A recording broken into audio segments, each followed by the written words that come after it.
Okay, here we go. Is it working now? I think it's going now. It says live. It's not showing anything. I'm like, there it is. Yay. Hello, YouTube. Welcome in. I was like, why is it not doing the thing? It's so bizarre. Okay. I don't have my headset on, so if things are not working, y'all are gonna have to tell me because I have a very bad headache again. It is allergy season. Allergies are happening. So so that's fun. Okay, so what I've decided is I forgot. I kind of like forgot what we were reading, sort of. And it's also been so long that I decided we're just gonna restart the book. It's been 2 months since I started reading Monica and the Fifth by Brenda Page, and also Maricot Deep by, who's that one's by? I can't remember. But it's been, that long since I've had them. Been reading those, so I decided we're just gonna restart, and hopefully that is okay with everyone, because if not,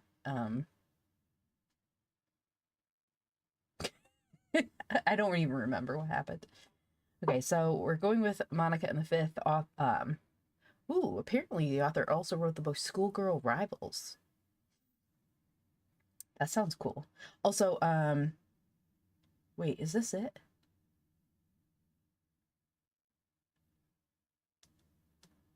Yes, it is. That's right. Okay. Sneeze.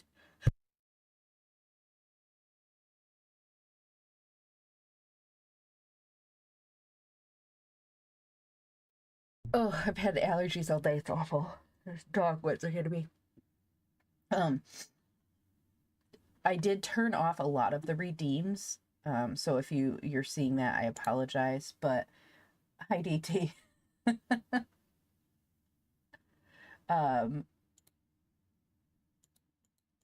But I did turn a lot of them off for now because I can't.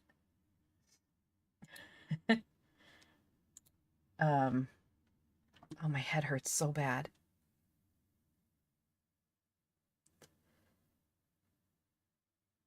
Because I don't have things set up like I used to. Like, I don't have a lot of books around me at the moment. I don't have, I don't know where the Mad Libs are. My dictionary, I don't know where that is. So bear with me for a while until I get my streaming back in gear. Today's stream is brought to you by this wonderful bottle of Pocari Sweat that Lorelei sent along. She funded Throne a 24 case of Pocari Sweat, which is my favorite drink, so I'm hydrating better than water. So good. Okay. Hi, DT. So the first one, Monica the Fifth, Chapter 1. First day. Let me make this larger so I can see. Okay. The first, actually, I'll put my headset on. Maybe it'll help my head not explode. The first day of a new school year at colleges and boarding schools is of necessity devoted entirely to the arrival of the boarders.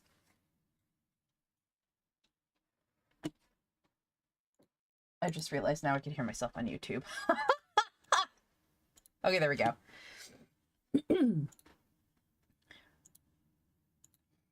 Is devoted entirely to the arrival of the boarders, unpacking and settling down. St. Etheldrada's was no exception to this rule. Undoubtedly the busiest girl... Oop, let's put the book away. There we go. Undoubtedly the busiest girl in the whole school on that important Tuesday, the first day of the autumn term, was Madge Amherst, late of the fifth form, but now promoted to the double dignity of the sixth and prefectship. Madge had been selected by the housemistress, Miss Perkins, to receive and take charge of all the new girls, and she was performing her first duty as a prefect with remarkable conscientiousness. Not that Madge was always so painstakingly conscientious, but she was the possessor of a fluent and ready tongue, and was never so happy as when exercising it well in airing her views. Though liked by her school companions, she could not always obtain an audience willing to listen to her. Now, at last, was a splendid opportunity. For the greater part of a day, she could hold the stage to her heart's content. Thank you for the hydrate and the posture check. I have coffee and other liquids.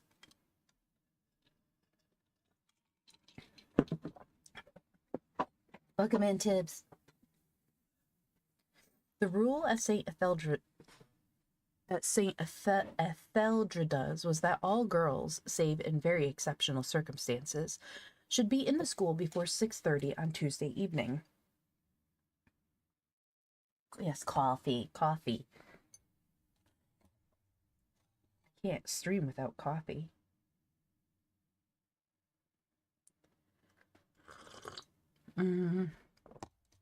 Just regular dark roast. Throughout the afternoon, Madge was seen wandering around the building with an ever-lengthening train of small girls at her heels, very much, as Nellie Barth remarked with a broad grin, like a fussy old hen with a family of newly hatched chicks, all wearing the forlorn and miserable appearance of newcomers in a strange and unknown world. By 4 o'clock, Madge had collected a following of 8 or 9 youngsters and was still walking them around.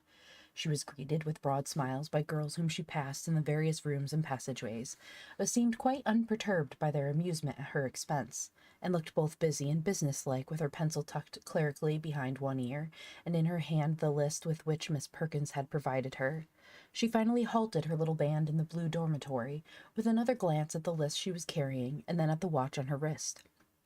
"This, my dear children," she remarked with a wave of her hand, "is the blue dormitory, so called, as you may guess for yourselves, from the tasteful cream and art blue scheme of decoration. I think I have already told you that we are now in the annex, which has been recently added to the main building, to which it is connected by a covered-in passage. Most of the dormitories are in the annex, also the common room, senior studies, and assembly hall." She consulted her list again. "Which of you is Nora Maguire? Sure, and it's you, is it, Begorra? This is the haven where in future you will enjoy your nocturnal slumbers, Nora. In other words, cubicle number 4 is yours. You are the last on the list, I think. Here is the wardrobe where you will hang your things, and this, of course, is your chest of drawers. I haven't missed anyone out, have I?" There was a murmured chorus of noes. "A little refreshment will be provided at 4:30, Madge continued pleasantly, "and as the tea bell will ring shortly, I don't think it's much use starting to unpack till afterwards. Now, is there anything you would like to know about your cubicles?" After a few moments' silence, one small, curly-haired girl spoke up. "Are we allowed to hang any pictures in our cubicles?" "Why, yes, certainly, only you mustn't knock nails into the outside walls. There's a picture rail on the wall, so that difficulty is easily overcome. You can also use drawing pins. Of course, there are certain dormitory rules about lights, talking, and so on, but you'll find a list of them hanging just inside the door. Also a list of the occupants of the cubicles. Hot water, you get it from the bathrooms when you want it. By the by, you are expected to knock before entering another person's cubicle, the seniors at any rate. Anything else you want to know, Maddie?" tapping the small girl on the head with her pencil. "My name isn't Maddie, it's Margaret." "Too long," replied Madge cheerfully. "I haven't time for more than 2 syllables just now." "Please," inquired another rabbit rather timidly, "do we do anything else this evening besides unpack?" "Yes, I'm to take you to see Miss Julian, the principal, you know, at 6 o'clock. Then at 6:30 we assemble. It's the usual proceeding. Announcements are made, we are all welcomed back, and of course are all exhorted to roll up our sleeves for the year's work and put some elbow grease into it. Also, you get a few words for the good of your soul, though fortunately Prinny's sermons are brief and to the point. Of course you needn't listen, but as you are new kids, perhaps it would be wise for you to do so this first time." Who says don't listen? You don't need to. "That's all that happens tonight. Prinny may tell you what class you are in, or if you haven't already been to school, you may have to sit for tests tomorrow morning. But really, if you're sensible kids, you can have an awfully good time here. There are several societies you can join, the dramatic and the indoor games, for instance. The dramatic get up a play every year, and the indoor games play draughts and chess and table tennis and so on. As for the outdoor games, well—" Madge was warming to her work. "Now that summer term is over, I may as well tell you you'll soon have to make a very, very important decision." Madge's expression grew portentous. "You will have to choose which to join, the hockey club or the netball club. Can't you play both? Play both? Madge was horror-struck. Indeed, no. Not that there's any rule about it, but it simply isn't done. You must choose one or the other. I am secretary of one of the clubs, but I won't tell you which, she added modestly, as I don't wish to influence you unfairly. Naturally, it is by far the better of the two. Hark, there's tea-bell. I'm going to start using hark all the time. I'm going to just use that everywhere. Hark, I hear the neighbor's dog. She counted them round to see if all were present, then marshaled them downstairs with a wave of her hand and an encouraging, "Come along, en avant, mes enfants." Tea was in the beautiful old dining room, one of the oldest parts of the original building, a long, lofty room with glorious oak paneling and great worm-eaten oak beams across the ceiling, carefully preserved through several hundred years. No one came to St. Etheldreda's without being impressed by this room, particularly as it had the added advantage of looking out on three sides to great lawns and leafy trees. From tea till the bell rang again for assembly at 6:30, the school was like a hive of busy bees, swarming and buzzing. The hall where the girls assembled every morning for prayers and every evening for roll call, and also on state occasions such as speech day, was in the annex, and had a wide platform at one end and a small gallery at the other. Madge Amherst found herself among a little party of fifth-formers as she made her way down the corridor. "Any new girls for the fifth?" inquired one of them, Irene Eames. Madge shook her head. "There's only one new senior so far, who I expect will go into the fourth. There's another who hasn't turned up yet, though. She has the flu or something and will probably be coming next week." Irene nodded, disappointed. "What a pity. It's rather interesting having new girls in your form and wondering what they'll be like." "Miss Perkins said she thought this girl who hasn't arrived yet would be put into the fifth," replied Madge. 5 minutes after the bell had sounded, a goodly number of girls had assembled in the hall. St. Etheldreda's was not as big as many of the modern English boarding schools. Nevertheless, its numbers were not inconsiderable, averaging between 70 and 80, all boarders. The lowest age at which a girl could be admitted was 10, for there was neither a kindergarten nor a preparatory department. After the girls came the mistresses and finally the principal herself, tall and slight with hair turning gray rather early, and the possessor of a quiet manner and a voice of peculiar charm, low-toned but very clear and distinct. Standing on the platform at the end of the room, she began to speak, saying how pleased she was to see familiar and smiling faces again, but declaring that she would not keep them very long, as she knew many had had long journeys, and were doubtless beginning already to feel tired. She touched lightly on the work of the coming year, impressing on them the need for a good beginning, followed by steady work throughout the year. She then read out the list of the new prefects and their chief duties. At this, of course, all heads were turned towards the back row, where stood the 5 or 6 new sixth-formers, who tried hard not to look self-conscious when they heard their names. They came forward to the platform to receive their prefect stars, which the principal fastened on the front of their dresses, and were heartily clapped by the rest of the school. When this commotion had subsided, Miss Julian continued, "There is another little announcement I wish to make. I know how glad you all are to see our last year's head girl back among us for yet another year." Fresh applause, whose sincerity no one could doubt, for Alison Ravenel had been the most popular of all St. Etheldreda's head girls, and was still the best liked and most admired girl in the school. "Unfortunately," Miss Julian went on, "things are not quite the same this year. With very great reluctance, Alison has asked me to say that she feels unable to carry out the multitudinous duties of a head girl this year. She has returned to study for a university scholarship, and as it is a matter of very great importance to her that she should win it if she possibly can, she feels she must devote her whole time and attention to her studies. I have consulted the other prefects, and they are extremely anxious that she should not relinquish her position as head girl while she is here. They declare that they are ready and willing to undertake her work and to relieve her of most of her duties. I have accepted their kindly offer, and if the rest of the school are willing to back up the prefects in every way, I am sure the arrangement will work satisfactorily. Will all those girls who willingly and gladly agree to do so raise their hands?" A forest of hands immediately shot up. Miss Julian nodded to her satisfaction, then glanced across at the tall, fair-haired, 18-year-old head girl. Perhaps Allison wishes to answer you for herself, she suggested. I can only say thank you all very much for your kindness, Allison answered. It was entirely the prefect's idea that I should retain the head prefectship. Of course, if at any time they need my help, I shall be only too pleased to do anything I can. I did not like trespassing so much on their good nature, but they insisted on it. Already, most of the seniors, at least, knew the reason for Allison's anxiety to win a university scholarship. Her people had recently lost money, and without the scholarship, Allison, with several younger brothers and sisters yet to be educated, would be obliged to give up all idea of continuing her education at university. Hello, cool skeleton.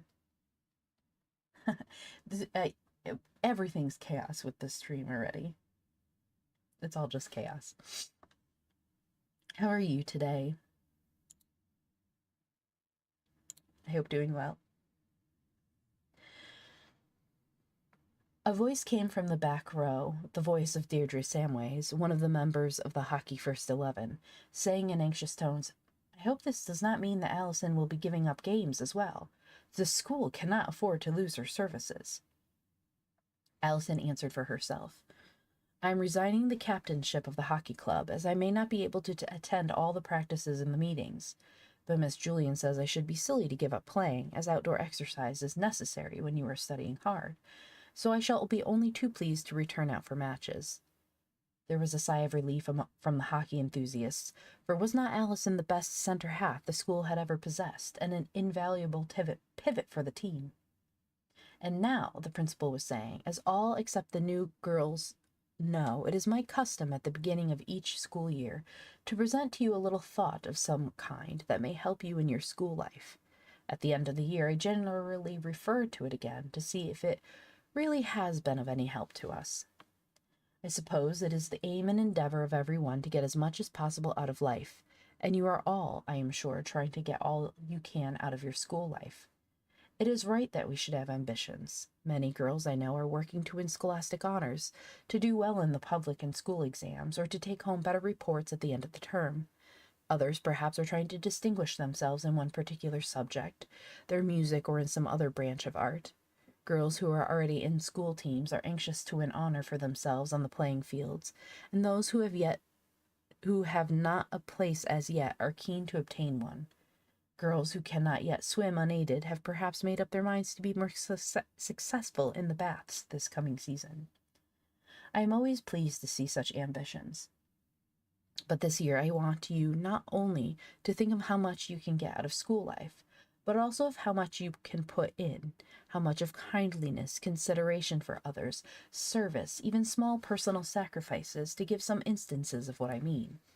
You girls, living together in what we call a community life, have so many opportunities of putting in as well as getting out, of making our school life here happier and brighter and jollier for us all. I'm not going to say any more on that subject, but don't forget the thought I want to give you for this year. Miss Julian said little more, for being a woman of wisdom and experience, she was content to press home what she wanted to say, and then to leave off before seeing the first fidgety movements that told of weariness or boredom on the part of her youthful audience.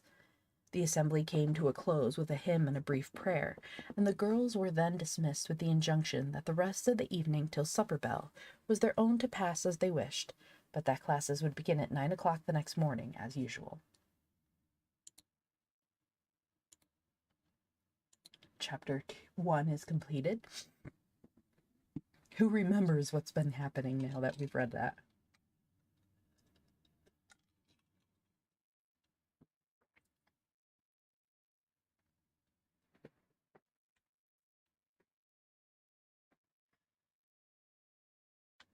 Oof.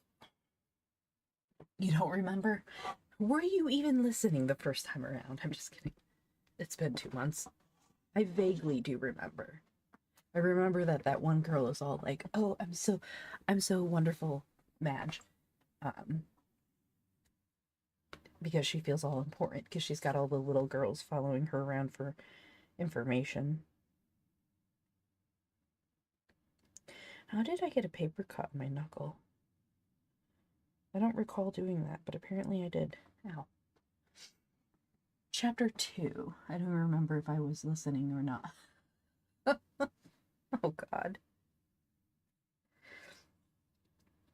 Chapter 2. Enter the Black Sheep.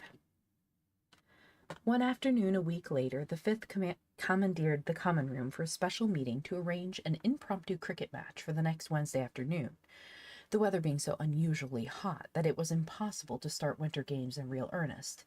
They were about to begin the meeting when an excited exclamation from a girl sitting curled up in a corner of the big settee attracted everyone's attention. Actually, this paragraph reminds me, I was almost debating doing a very different stream and just setting up my my little seed starter kits and planting my seeds and just chatting because I still need to do that. Who knows? Maybe I'll do that tomorrow. I'm not sure.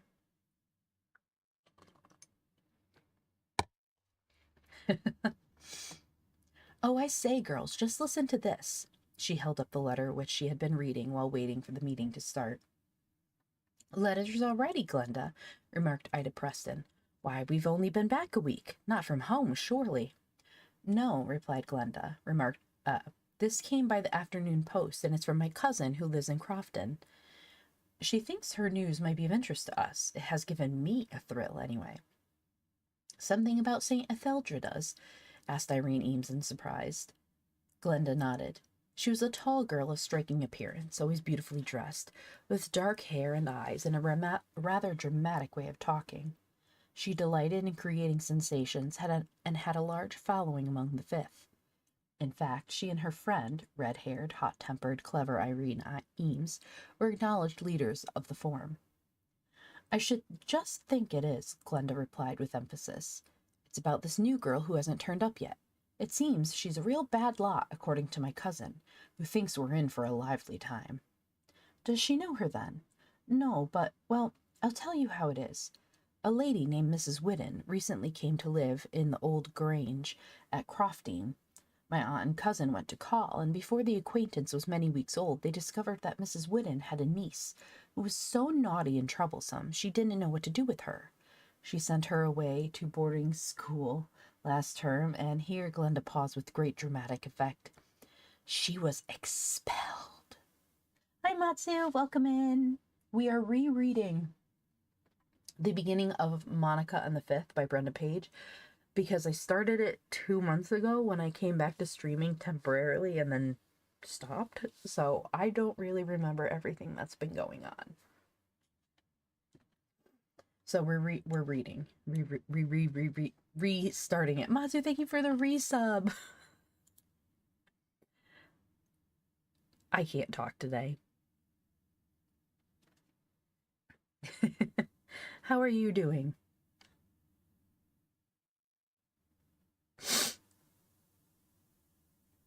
Hopefully well. Let me take a sip of my coffee. Francis, hello. Struggling not to be sleepy? Well, hopefully this will not make you sleepy. I need to make a coffee cup. If I get another model, if I ever do an upgrade, I'm going to have a coffee cup because I'm always drinking coffee. Then I can be like...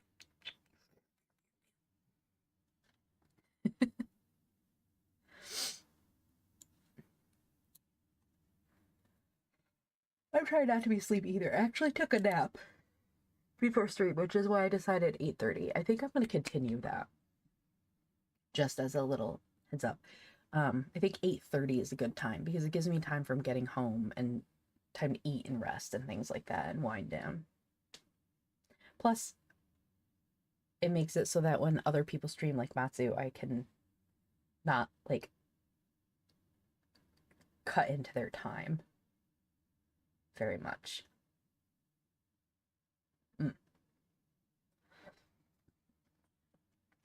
Okay, so we find out this new girl has been expelled. There were exclamations of incredulous wonder from Glenda's little audience. It's quite true, because it comes from the girl's own aunt and guardian, declared Glenda. At the end of the term, she was only there a term, the principal wrote and asked Mrs. Whiddon to take her niece away, as she was quite unmanageable and would have a bad influence on the other girls. I wonder what she did, breathed Betty Cairns, awestruck. It must have been something dreadful. Glenda shook her head. I don't know. Mrs. Whiddon didn't say. Mustn't She'd be a bright specimen, though. The niece, I mean. And this girl is coming to St. Etheldreda's? Said Irene slowly. Surely Miss Julian doesn't know what sort of a character she has. But she does, Glenda retorted triumphantly. She offered to take the girl into her school, give her a trial, so to speak. It seems her mother was a very dear old friend of Prinny's, and she's doing it for her sake, I suppose.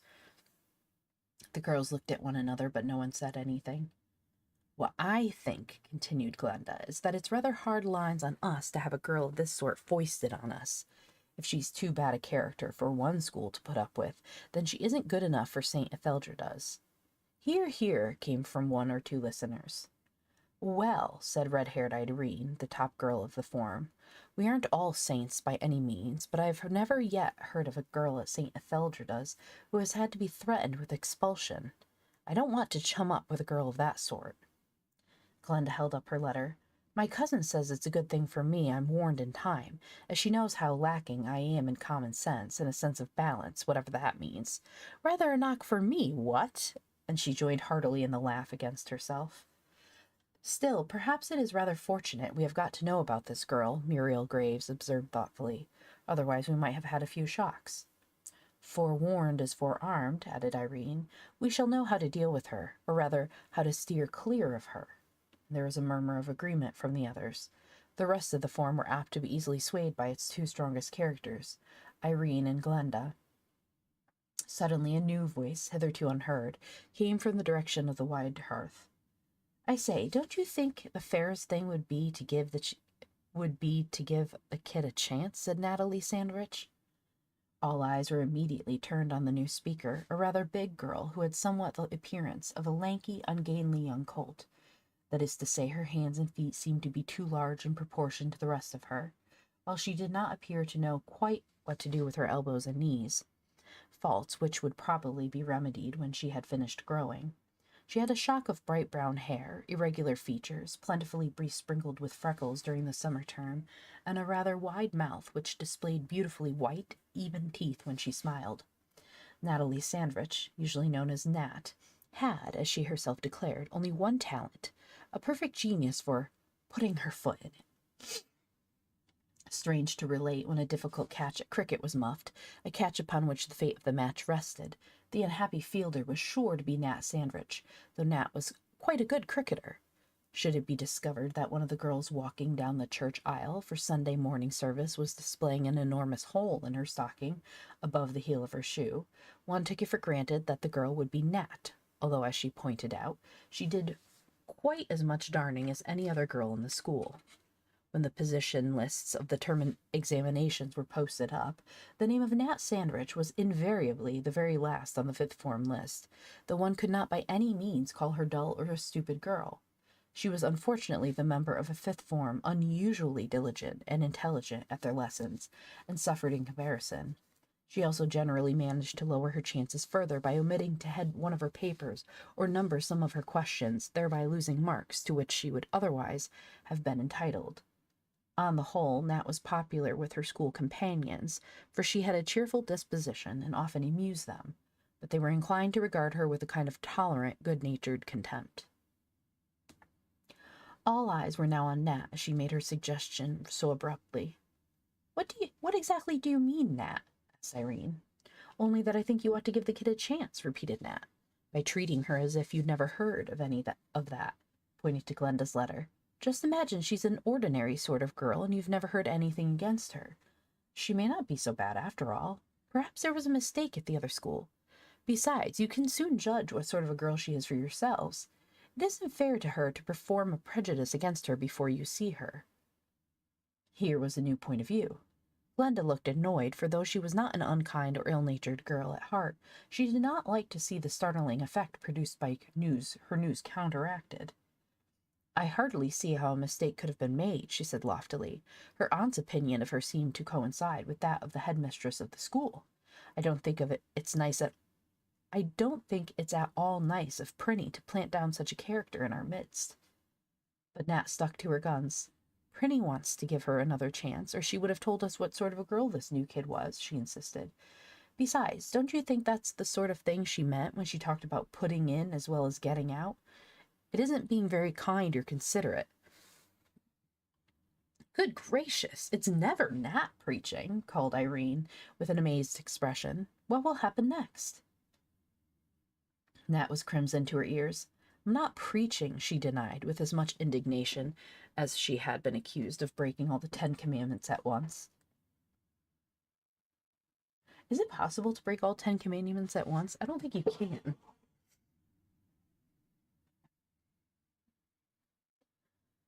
"I've never preached in my life. It's only that I don't think it's fair." "Good for you, Nat," broke in a clear voice from behind, and everyone looked hurriedly around to see Allison standing just inside the door. She had entered unnoticed in the commotion some few minutes ago, and now came forward. "Nat is right," she went on decidedly. "I don't know how you got hold of this tale.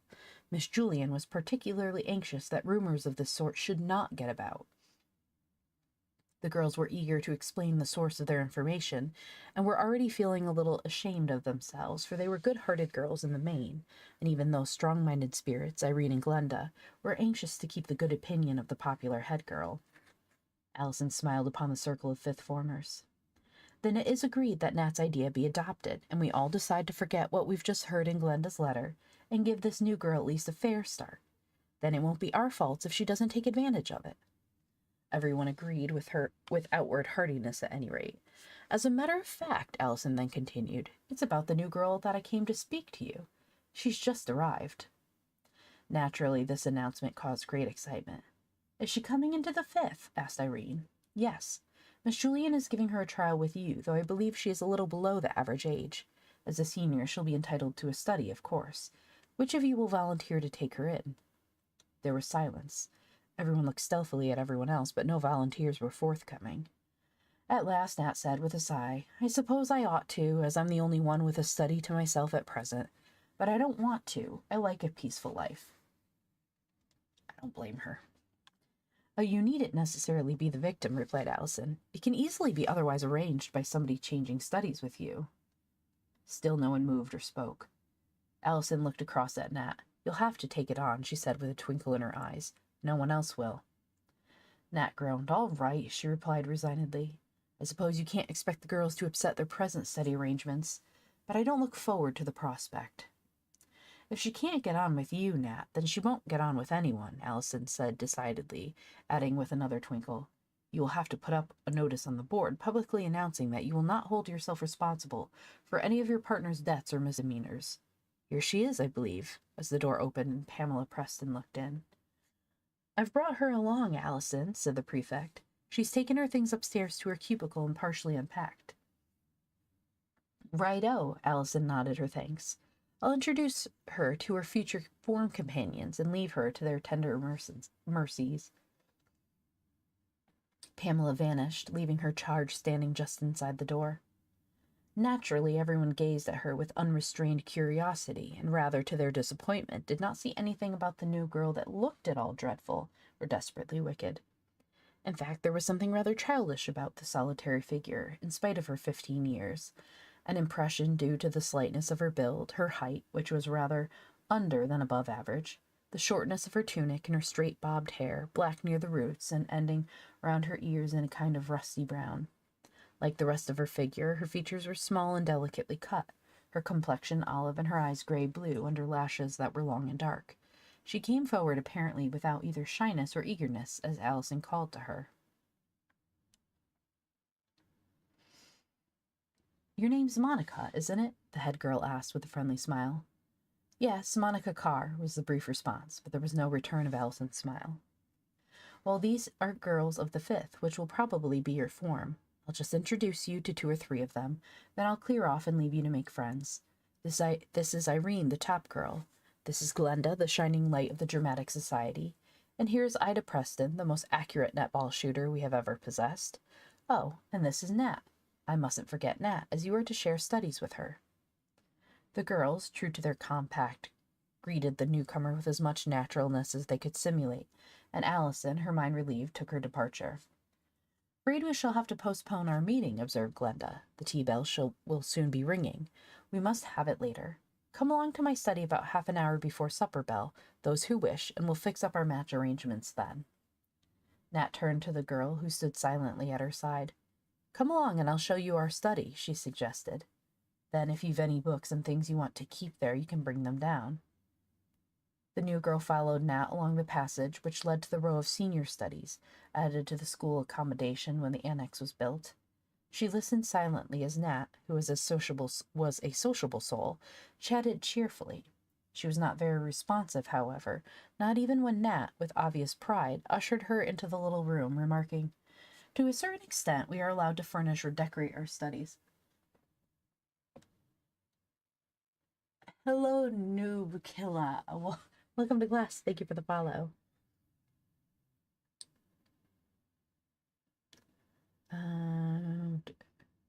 It's rather fun to see the different ideas different girls have. This study is rather bare at present, but the girl who was to share it with me left last term and took her belongings with her, and I haven't had time to hang up my pictures yet. The table, chairs, and cupboard are school furniture, but the little bookcase is mine. My youngest brother made it for me, so that accounts for the shelves not fitting properly. Perhaps you would like to suggest things, what colors we should choose for the curtains, tablecloth, cushion covers, and so on. Or perhaps you have some pictures you would like to put up. I'm afraid I'm not very artistic about that sort of thing. You know, I don't think we ever looked at what these things look like. Let me see. British boarding schools, 1920s, girls. Hi, Midas. How are you? Study rooms.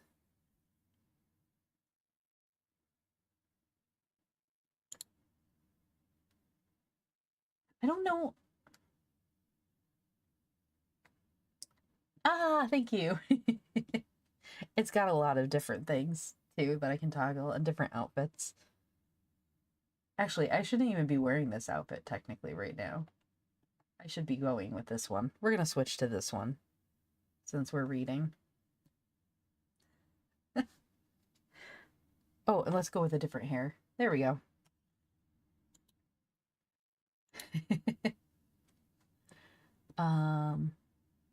I don't see... What are these called? A study... Thank you.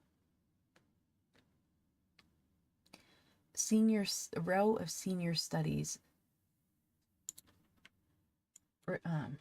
British boarding schools for girls. Senior study rooms. I feel like it's a small... No, it's got only 2 people. It's not these. These are dorm rooms. This is totally different. 1920s.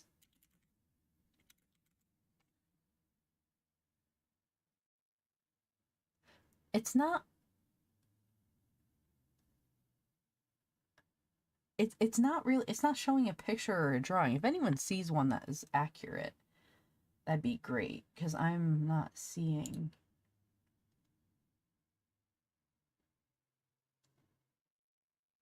They have little cubicles? Is it... What kind of cubicle is it? Cubicles.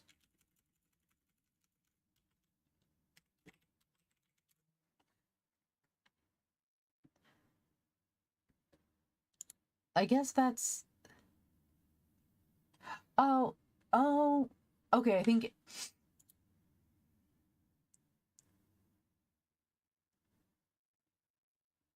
Okay, so this is... Here's... no, that won't show it. Never mind. Basically, it's a little... It's just it's a small room from what it looks like. Where there's, like a little... You could have your own things that put it in. It's kind of like... You know how when you go to a library, there's, like, rooms, quiet rooms you can, like, borrow to get stuff done? It reminds me of that. It's kind of like that.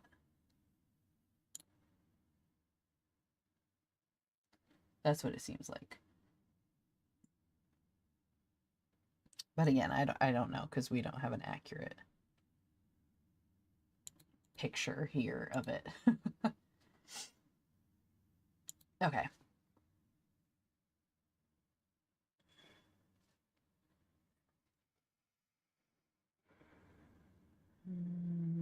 Let me see, where am I?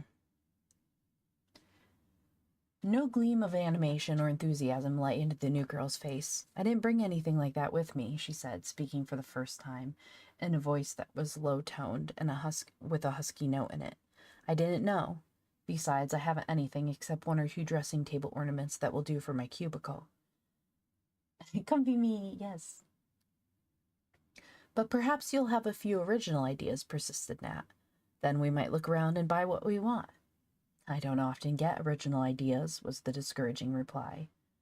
Nat rubbed her nose thoughtfully, reflecting dismally that this was not a very bright beginning and held out few hopes for a jolly future. However, you couldn't always judge new girls from first impressions. Some of them felt very strange and awkward and homesick at first, poor things. She tried again, meaning to be comforting. I hope you don't feel homesick, because really there isn't any need. Of course, some of the younger girls are, though we haven't any very young ones. Last year we had a new girl, quite a big girl in the fourth, who cried and cried every night for a whole week, till her nose was so red the others said it gave her a most disreputable look. Now she cries every time we break up for the holidays. Well, I haven't any intention of crying either now or when we break up. As for being homesick, I haven't a home to be sick for. Oh, haven't you? What a shame, Nat said sympathetically. Where will you go for the holidays? Oh, I have a house I can go to, my aunt's house. It's very large and comfortable, and you can have everything you want there. But a house isn't a home. Haven't you a mother or father? No. Nor brothers or sisters? No. How horrid for you. Nat had not been at all attracted by the new girl, but now her ready sympathies were enlisted. No wonder she was so queer and stiff. Have you been to many schools? She continued, with another attempt to be friendly. No, I was only at one for a term last year. You've had a governess then, I suppose? No. Oh! Nat wondered how a girl was educated if she neither went to school nor had a governess. I suppose your people taught you at home? No. After this brief denial, conversation languished. The new girl volunteered no information about herself and did not seem to want to know anything about her new surroundings, so Nat racked her brains for a further topic of interest. Do you play games at all? That always helps in school. Even girls who aren't very much good at anything else get awfully popular if they can shine at games. No, I can't play any games. Nat was completely taken aback. Not any at all? But surely you must have played something. Not cricket or tennis or netball? The new girl shook her head. Nor hockey? No, I don't think so. What is hockey like? Oh, it's a topping game. You chase up and down a field and swipe at the ball with your stick whenever you get the chance. You'll have to play something here. Games are compulsory, unless you're excused for medical reasons. You haven't a weak heart or varicose veins, I suppose. I don't think so. Then you'll have to learn, declared Nat firmly. I don't mind if I do. Silence fell again. Nat did not like to continue the game's topic, for the new girl displayed not the slightest interest or enthusiasm in it. She glanced at the clock. Only 5 minutes before the tea bell rang. A new thought struck her. I say, this is one of the days when you have to speak French at meals. No English is allowed at the senior tables, under penalty of a penny fine. Do you know much French? Not a word. Nat gazed incredulously. Not really. Honestly, you're not pulling my leg. Indeed, no. I was never taught French. Never taught French? I forgot you've never been to school nor had a governess. Nat looked hard at the new girl, but there was no sign of mischievous propensities in her expression. She merely appeared bored at having to answer all these tiresome questions. Then I'm afraid it's rather hard lines for you, Nat remarked. You'll have to sit still and say nothing all tea time. The new girl looked up and for the first time spoke with some warmth in her voice and manner. Hello, Commengeets. Welcome to class. Thank you for the follow. We are reading Monica and the Fifth by Brenda Page. It was published in 1928, I believe it was. Let's see. The new girl looked up and for the first time spoke with some warmth in her voice and manner. I don't mind that at all, but I'm jolly hungry. Suppose I want some sugar in my tea, or some more jam or cake, and it isn't within reach. Can't I ask for it? Not in English, only in French. But I can't speak French. Nat scratched her head in perplexity. We must think of some way out of the difficulty. I'm afraid I couldn't possibly teach you the French names for everything on the tea table before the bell goes. I'll tell you what. You must just say, Passez-moi cela, s'il vous plaît, and point to what you want. The new girl put her head on one side and regarded Nat with a flicker of impish mischief in her face. But it's rude to point. Then you must manage to point without being rude. Jerk your head or make a graceful gesture. It's the best I can do for you anyway. What is it I have to say? Passez-moi cela, s'il vous plaît. It means pass me that, please. Say it after me 10 times, then you'll know it by heart. A few minutes later, Monica was escorted to tea by Nat. The big oak raftered and paneled room, with its long tables covered with snow-white napery, was a cheery sight, especially when filled with 70 or 80 hungry schoolgirls and echoing with the chatter of their voices. The new girls sat quiet and silent by Nat's side, subdued by the crowds of strange faces, the buzz of strange voices. Curious glances were cast at her by some of the fifth-form girls who had heard of her reputation, but on the whole they were too busy satisfying their appetites and racking their brains for French phrases to make much notice of Monica. At her table, Glenda Vaughn, tall and good-looking in her dark, handsome style, was holding everyone's attention with her endeavor to relate a humorous story in French, and her love of dramatic effect was shown in every varying tone of her voice, every flash of her dark eyes. Here we go. I'm going to butcher another language. Attention, mes enfants, she commenced. Je vais vous dire un petit conte très, très drôle. And in somewhat remarkable French, she endeavored to relate how the witty young French guest asked his French hostess a riddle. Why was she like the teapot? Here Glenda paused, gazed round triumphantly, then continued, Et le jeune homme répondit, Parce que vous étiez plein de bon. Everyone looked puzzled. No one laughed. As a matter of fact, Glenda was the only one at the table who might be said to possess linguistic talent. She was very proud of her French. Besides, she had studied up this little story very carefully in order to make an impression. Nat, who was steadily working her way through her third slice of bread and butter before embarking on cake, paused in the act of helping herself to raspberry jam. Mais quel jeune homme stupide! Quel est le joke? She demanded. Je ne le vois pas. Glenda, annoyed, flounderingly tried to explain in a mixture of French and English, disregarding the possibility of a fine. Que vous êtes bêtise, plein de bon, full of goodness, plein de bonté, full of tea. Comprenez?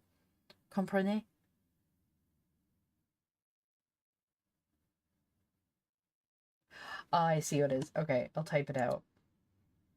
It's... You would have to be... not fluent, but you'd have to be pretty good. If you're looking at it and you know what the words, it's easier, but it's plein de bonté with an accent over the E. Welcome to class. Thank you for the follow. Juante?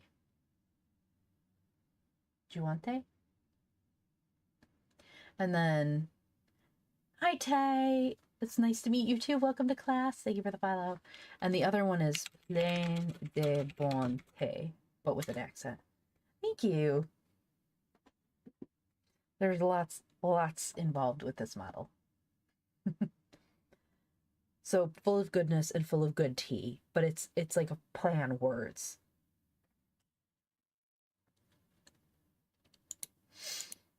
We are reading Monica and the Fifth by Brenda Page. It is a British children's book.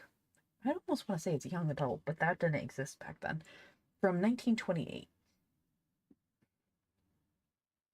It's about a girl who goes to a new boarding school after she was expelled from her last one, and the other girls and how they're like accepting her and treating her. Ida Preston burst out laughing while in the act of drinking from her cup, with the natural result that she choked and fell to coughing violently, much to the delight of her unfeeling table companions. Miss Moore, the mistress in charge that day, stopped chatting to Allison and glanced severely across at the scene of this sudden commotion. Comment donc? Que va-vous, Glenda, Irene? Taisez-vous. While Glenlee was wildly searching for a suitable answer in French, Nat's voice was raised in cheerful explanation. C'est Ida, mademoiselle, elle est trop pleine de bonté. And from table number 2 there came a shout of ribald and unseemly mirth at Nat's ready answer. Because she said she's full of good tea. She took the joke and twisted it around. Okay, that is pretty good when you could take and twist the joke. Chapter 3, An Amazing Confession.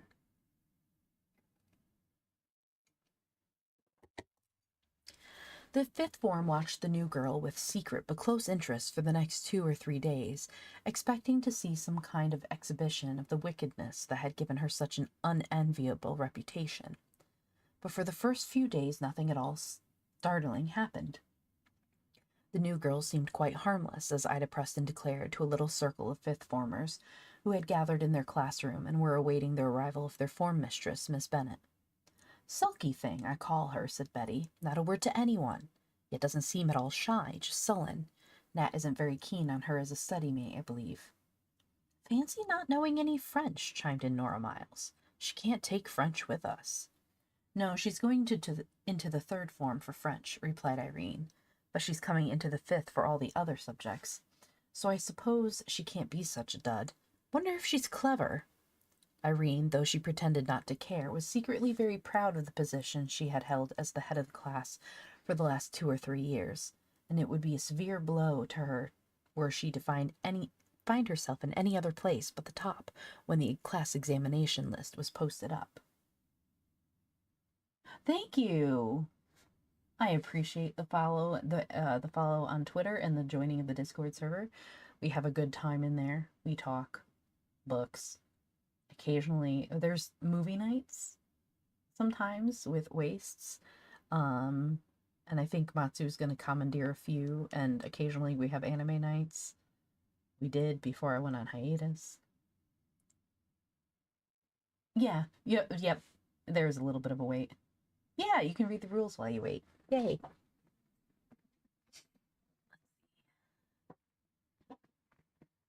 The rules are very important.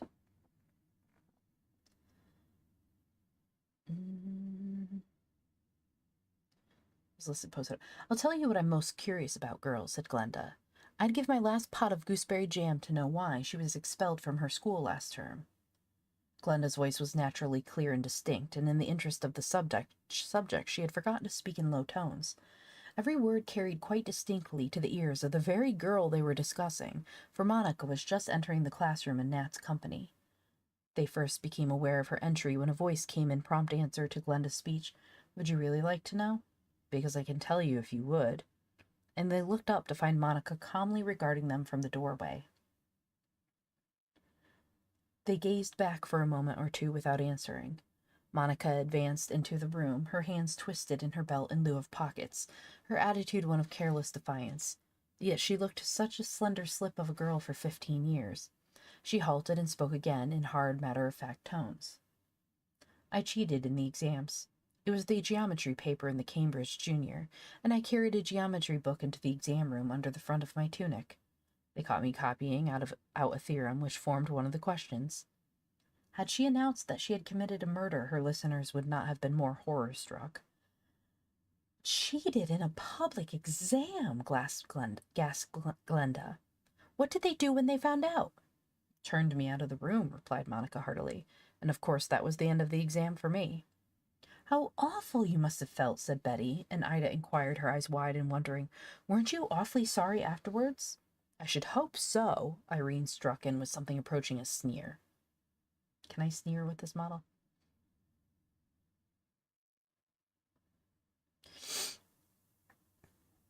Monica shrugged her shoulders.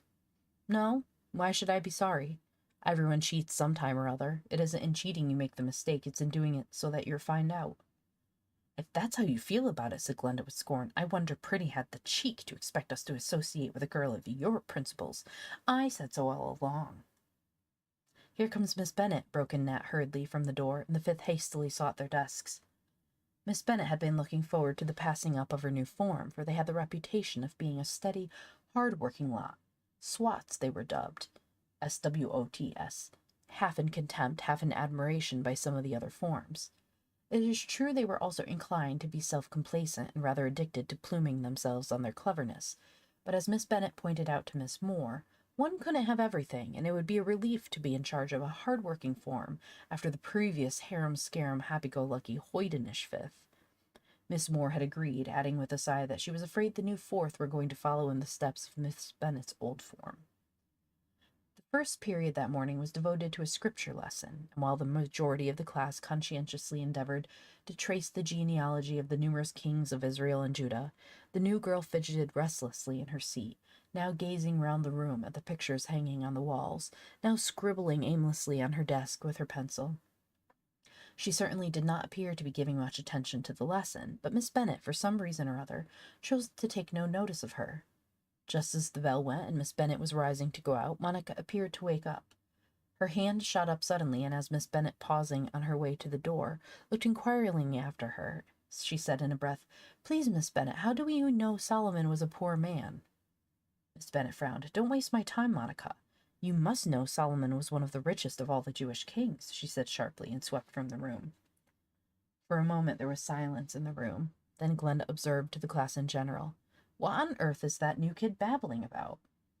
The new kid looked up from the little holes she was punching in her desk with the point of her pencil, and answered for herself. "I thought Miss Bennet ought to know. Solomon must have been either very poor or very mean, or he would have had a bed to himself.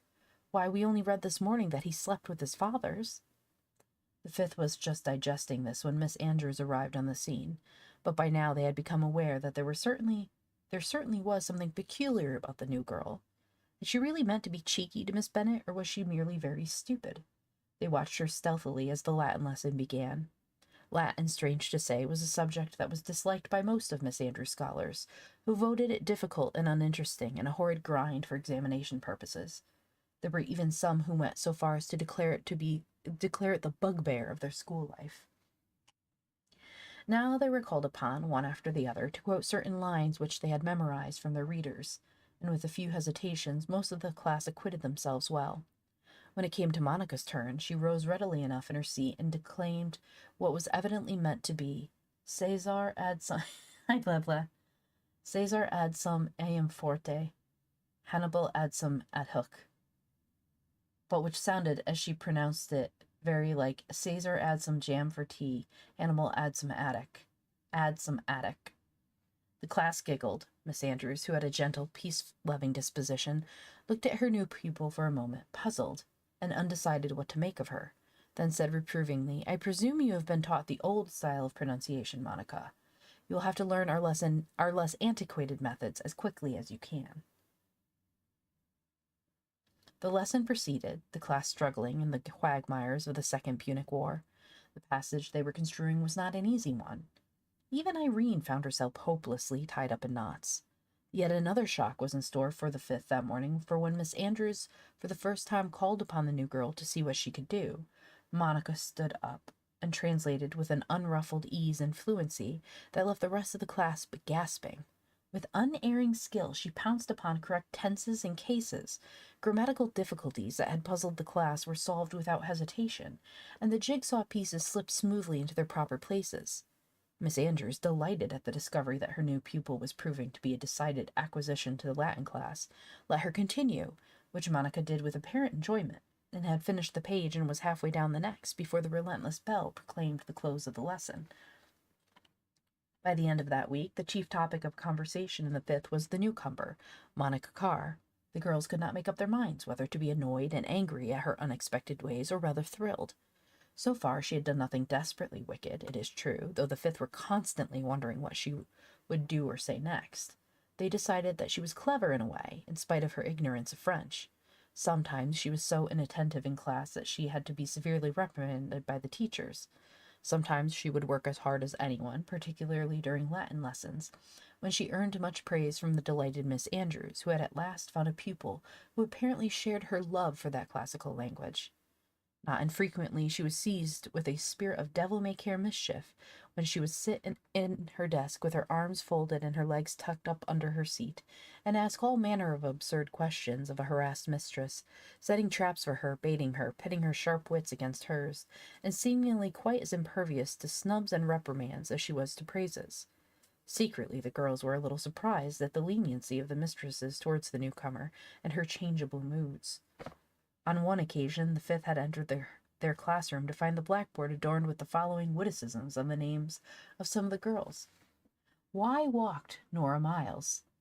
Because Ida pressed on. Wait, let me copy these into the chat.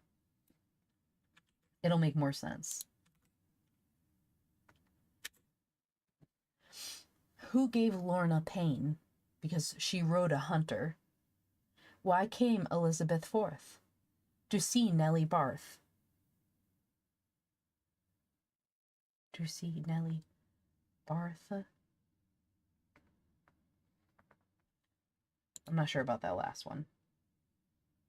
They were in the act of reciting them aloud and laughing loudly over them when Miss Bennet entered. I gotta remember, it's with a Bridget. Came Nellie forth to see Nellie Barth. I'm not sure about that last one. The first two I get. If you can figure out the last one, please tell me. Miss Bennet was annoyed, for she was the martinet of the school, and her sense of humor was not highly developed. She was still more annoyed when, on turning the blackboard to the other side in the middle of the lesson, there was displayed to view in extremely large printing that hackneyed old saying, "Suffer fools gladly," and she coldly announced that unless the blackboards were cleaned and ready for the use when the mistress entered for the first period of morning or afternoon lessons, the girls would not be allowed to enter the classroom till a mistress was actually present. No one discovered the identity of the adorner of blackboards, but the fifth, though they enjoyed a good laugh in class, were indignant at this threat to curtail their liberty, and took care to see that in the future their blackboards were swept without being garnished. Chapter 4. Allison Interferes.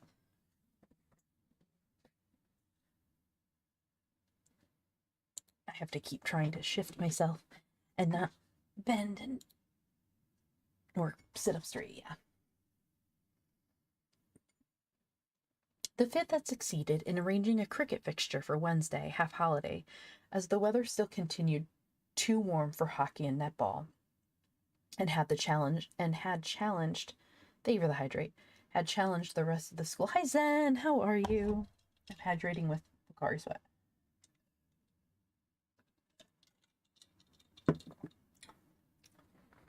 Yum.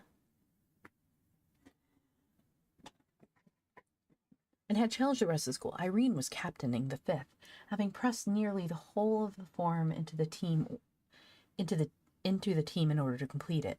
She and Betty Cairns went in to open the batting for the fifth. Nat sat on one of the forms near the pavilion with Monica by her side, with the laudable intention of initiating her into the science of the noble game. Monica, needless to say, had not been asked to play and seemed rather relieved when she heard that her services would not be required. It's 2:40 a.m. I'm grilling meat because you got a craving? Where do you live that it's 2:40 a.m.? Wait, are you in Spain? Somebody's in Spain, and I can't remember who. Portugal. Okay, similar language. Same area, wrong country. Right continent, at least.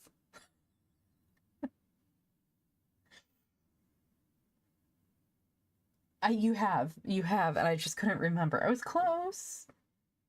I was like, I'm pretty sure it's not Britain.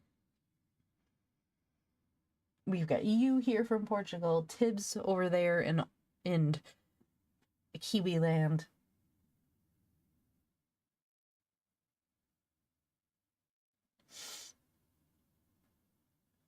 Where are we going?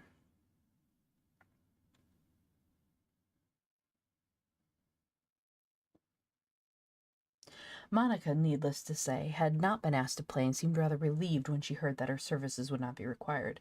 "Now," said Nat in explanatory tones, "those two girls you see at the wickets are going to bat."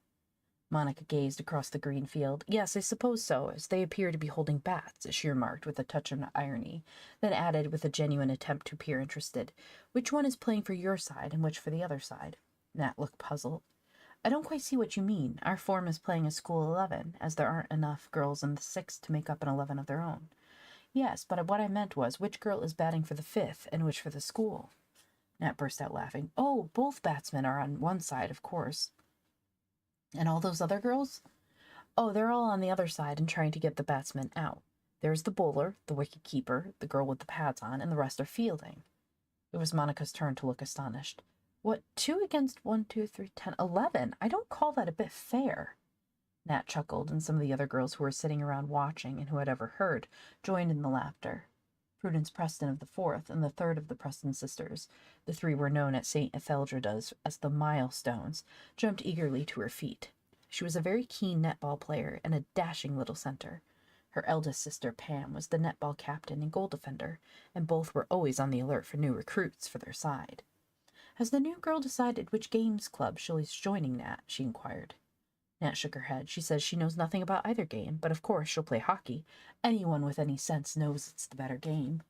Prue fired up at once. "Not a bit of it. Netball is a far superior game." Nat looked supremely incredulous. "How do you make that out? Netball is tame compared to hockey." "Hockey makes you round-shouldered," so a famous doctor once said. "Netball's a soft game," Nat countered, adding conclusively, "Look at Allison's black eye last year and the time when Madge Amherst had a front tooth knocked out. Who ever heard of anyone getting a black eye or black and blue ankles at netball? Anyone can last through a 30 minutes netball match, but you've got to be up to form to last the end of 70 minutes grueling hockey." Okay, so I know field hockey. What did we find out netball was?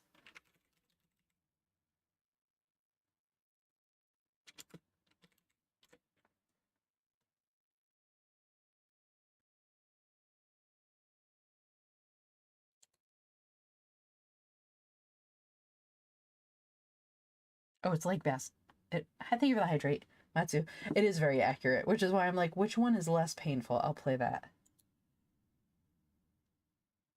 Okay, netball is like basketball, except netball doesn't have a backboard on the hoop or goal ring, and there's no dribbling or bouncing and running while in possession of the ball, so they just throw it. Physical player contact is more controlled than in basketball. Oh, than in basketball. Okay. You're never getting hurt playing netball. You're playing netball. Really?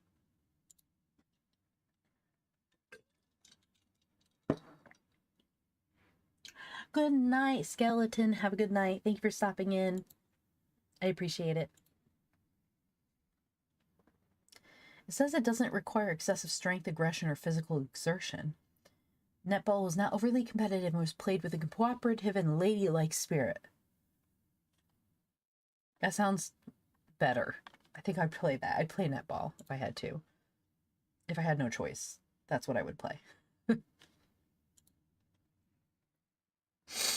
Prudence brought up her reserves. All the same, netball's a superior game. It's more hygienic. She brought out the last word with visible effort. Nat's face assumed a perplexed expression. More, what was the word you used? Hygienic. Nat shook her head. Never heard of it. She turned gravely to Glenda, who was standing behind. "You don't happen to have a dictionary with you, Glenda? This 4th form youngster is using such extraordinary words." "Not on the cricket field," Glenda replied, grinning broadly. "Rebound off people and..."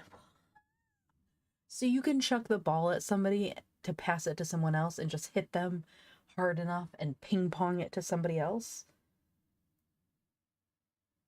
It sounds like things my sisters and I did to drive each other nuts as kids. That's wild. Okay, that's definitely more fun.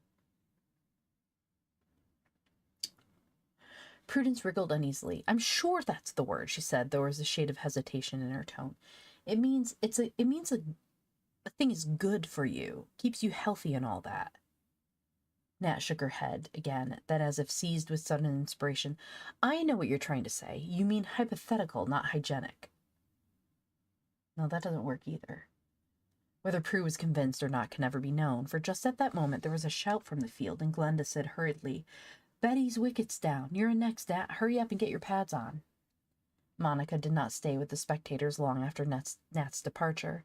Already rumors of the new girl's wicked record had leaked out in the school, and as she sat there alone, she was conscious of curious glances cast at her by many of the younger girls, who were also onlookers of the game, of sly nudgings and whisperings in their ranks, whisperings which she knew were about herself. No one spoke to her or came near her, though they all stared hard enough. She had made no friends in her own form during the first week at the school, and even her relations with her own study-mate, awkward, blundering Nat, whom she regarded with some contempt since she had discovered her to be the occupant of the lowest seat in the class, did not progress very much, though that, she admitted, was chiefly her own fault. It's basically a trick shot game.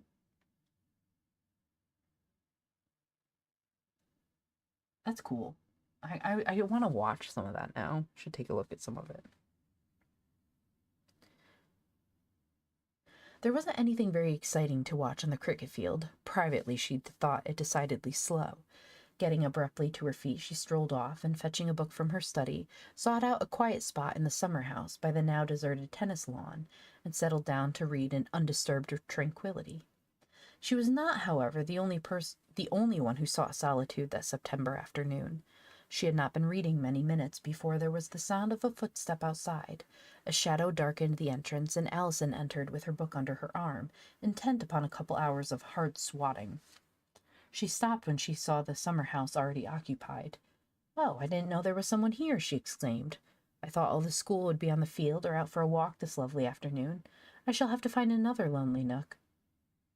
There was no response, although any other girl in the school would have at once jumped to her feet and offered to go instead. Allison knew it, but made no remark as she turned to walk away. Then she altered her mind and turned back suddenly, with a quick, keen look at the slight figure of the girl who sat on the seat, with her legs curled under her and her dark, short hair tumbling about her forehead as she bent again over her book. "You are the new girl I introduced to the fifth, Monica Carr, aren't you?" Monica looked up in surprise at being addressed, and a wary look crossed her face. This was the senior girl of the school, she knew. What had she got to say to her, if she was going to preach to her? "How do you like the fifth?" Allison asked in quite a friendly tone. "I haven't thought much about them. They seem very pleased with themselves always," replied Monica calmly.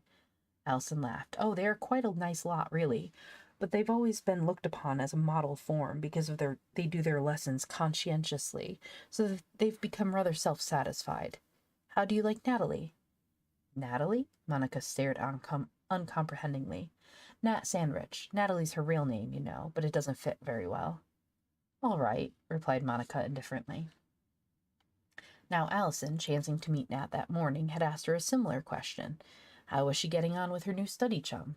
And Nat had confessed ruefully that the new girl didn't seem to have the least wish to be really friendly with her.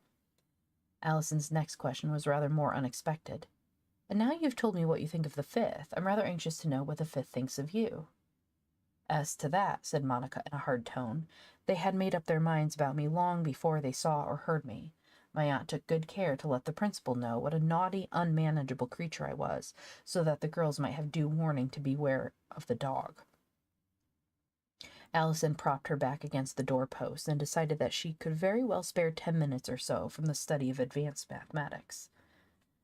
"Yes, I believe it is true that your aunt made no attempt to hide from Miss Julian the fact that you had already been expelled from one school. She could hardly do otherwise. But it is also quite true that Miss Julian did not wish this to be known by the girls themselves, and that she wanted you to have a fair opportunity to make a fresh start. It was pure chance that led to the publication of your lurid past. One of the fifth-form girls had a letter from relatives who had made the acquaintance of your aunt, and from whom they received their information." Allison paused and once again looked hard at Monica. "It doesn't matter much how they got their information, does it?" said Monica, flushing up suddenly. "They were ready enough to condemn me before they had ever even seen me." "No, you were wrong there," replied Allison with energy. "Of course, they were a bit heated over it at first, and not unnaturally objected to a girl with such a bad reputation becoming one of their companions, joining their hitherto select little circle. But Natalie Sandrich spoke up and said she thought it only sporting to give you a fair chance, and to judge you by their own impressions of you without prejudice. I had come into the room unnoticed and heard all she said. I think she had in mind a few words Miss Julian said to us the first evening, words which she wanted us to take for our motto this year. And very briefly Allison outlined the principal's speech. The rest of the form soon came round to Nat's point of view and agreed to her proposal, that they should make no mention of their knowledge of your past when you came, receiving you like any other new girl.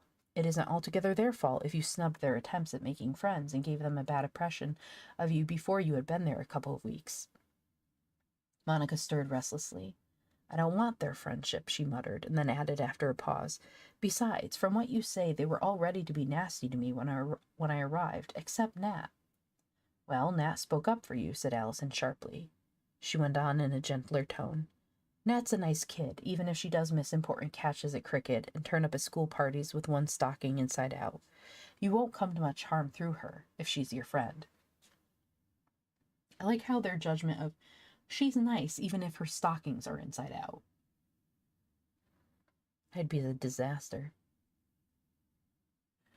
Monica lifted her head with a jerk from the close inspection of the toe she was rubbing into the ground. If she were my friend, I shouldn't care if she turned up at school parties with no stockings on at all, she flared suddenly, and picking up her book, she walked out of the summer house. Allison looked after her thoughtfully. Funny kid. I wonder what she meant by that last outburst. Well, I've done my best to square things up a bit for Nat, but from the way in which I've heard she plays up in class, I don't envy Nat, her study mate. I feel like she's saying, like, why are you judging her for such a small thing? Like, her stockings inside out, who cares? Why is that a problem? When Nat came into her study to do her prep that evening, the two senior forms being entrusted with the privilege of doing their prep in their own studies and at their own time, she found Monica seated at the table with exercise books, ink and pen spread out in front of her, apparently already hard at work.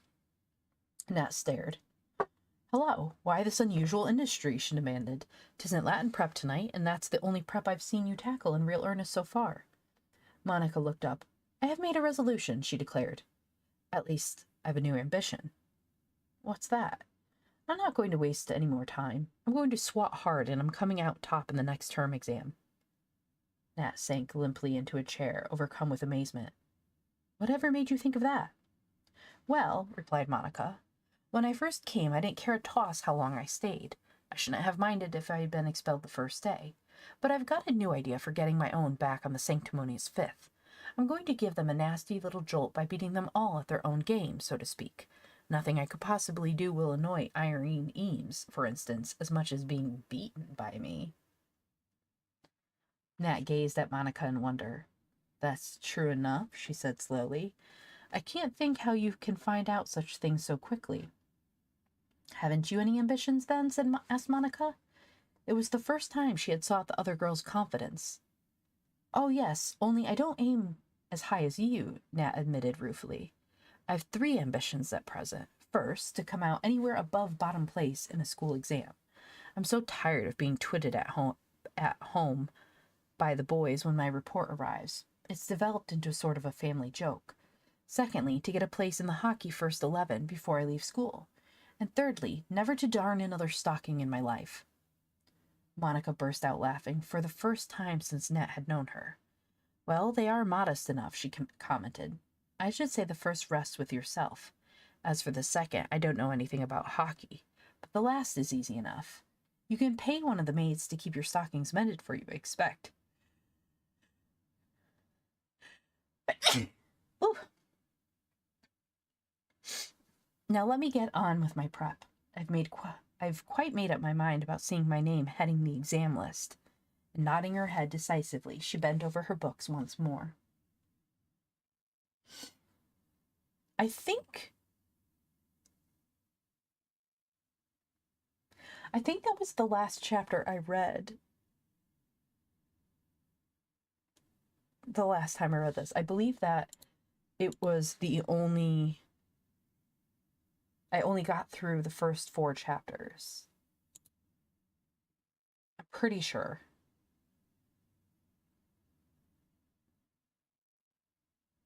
But if I don't know if anyone else remembers. because the chapter title doesn't sound familiar to me. Chapter 5, The Hockey Shield. The 6th and 5th were holding a meeting in the former's classroom. Wait, maybe they did. No, we did. I did remember this. Now, I do remember this one, okay. The 6th and 5th were holding a meeting in the foreigner's classroom.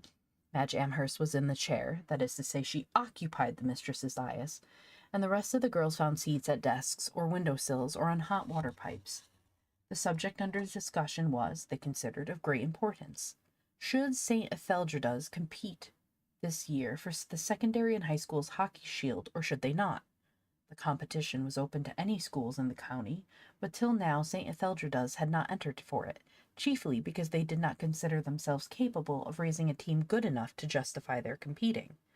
Madge, who as usual had a good deal to say, was stating the case in favor of entering. Madge, of course, was one of the hockey players. It's like this, she was explaining. Last year, most of the 6th played netball and had no interest at all in the hockey, and we had to draw chiefly on the younger girls for an 11. It isn't much good putting in a team of youngsters when it's a case of playing some of the best 11s in the county. Nobody minds being beaten in a sporting game, of course, but we didn't want to make sillies of ourselves, expose ourselves to ridicule and all that. But this year the school is in a very different position as regards hockey. The present 6th, with the exception of Pam, all play hockey, and so do a good many of the 5th. There are also several very promising players in the 4th. Personally, I think we could get up a team good enough to play with any other school in the county. What does Allison say about it? Asked Deirdre Samways, one of the prefects. Allison thinks we're a very good chance. She's in favor of entering. Yes, but would she play herself? Asked Glenda. Everyone knows Allison is far and away the best player we've got, and her presence in the 11 would make all the difference. Yes, she said she would love to play, and almost promised to turn out to the practices beforehand and help in pulling the team together. Let us see what sort of a team we could put in the field, suggested Irene sensibly, for as the school had not yet played any hockey matches with outside teams this term, the membership of the new first 11 had not been finally decided. Madge, aided by various suggestions from the rest of the assembly, drew up a probable team, and after a good deal of argument it was universally agreed that the team really consisted of first-rate material, every position being filled satisfactorily with one exception, that of goalkeeper. That's the weak spot, said Madge ruefully. 2 reliable backs and the best center half in the county, but not a single candidate for goalkeeper. Who was goalkeeper last season? Asked Pam Preston. Ethel Denham, till she left. Then, as no one else would volunteer to fill the vacancy, we played 3 backs. That wouldn't do here. Who's the second 11 goalkeeper? A 4th former, but she isn't any good except for junior games. She hasn't much idea of clearing quickly or of stopping anything really fast. The girls looked at one another in perplexity till Deirdre Samways said slowly, I suppose Pam wouldn't consider playing in goal for the hockey 11. Don't you remember last year when the netball pitch was underwater? Pam joined us in hockey practices and kicked the ball out for us as if she'd done it all her life. She's our best wicket keeper, too. All eyes were turned to Pam. Here was an idea. If Pam could keep goal at hockey anything like she does at netball, exclaimed Glenda, she is as quick as lightning. That's all very well, Pam interrupted. But what about netball matches? If they happen to clash with yours, I couldn't be in 2 places at once. Hello, El Chooch. Welcome to class. Thank you for the follow. Hello, Moog. How are you? Oh my goodness. Hi. Hi, everybody. Welcome in. Thank you for the raid. How are you doing? Oh my goodness. Let me take a break for a moment. Hello, hello. How was your stream? What were you doing? I am enjoying the book. We are reading Brenda and the Fifth. Let me get a thing here. Thank you for the shout out, Crusader. We are reading Brenda and the Fifth. No, Monica and the Fifth by Brenda Page. Reading No Sleep Posts. Oh, that's terrifying. Is that going to bring up the right page? Let me see. Yes, that's pretty much it. Yeah, no sleep. No, I would have no sleep with those. This book is from 1928. It's a British book about a girls' boarding school, and there's a new student named Monica who is she's joined the school because she was expelled at her last school. So all of the students are very hesitant about her, and the only one who really wanted to give her a chance was Nat, who's now her study companion. And they're all kind of, she's just decided, Monica has just decided that she's going to beat Irene for the top score in the grade because Irene thinks so little of her. That's her way of getting back. So it's kind of like that. But yes, how is everybody doing? I hope you're doing well. If you need to, major drama. If you need to raid and run, I totally understand. Make sure you hydrate and eat and everything. As you can see, I have a new model. Lots of different outfit changes and stuff. And this, I'm holding Apple. He's our little mascot.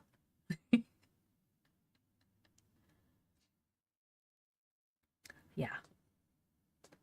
Isn't he cute? I love him so much. He's adorable.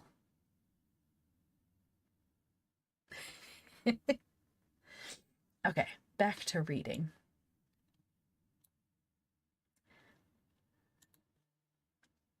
Let me put Apple away and get the book back up. There we go.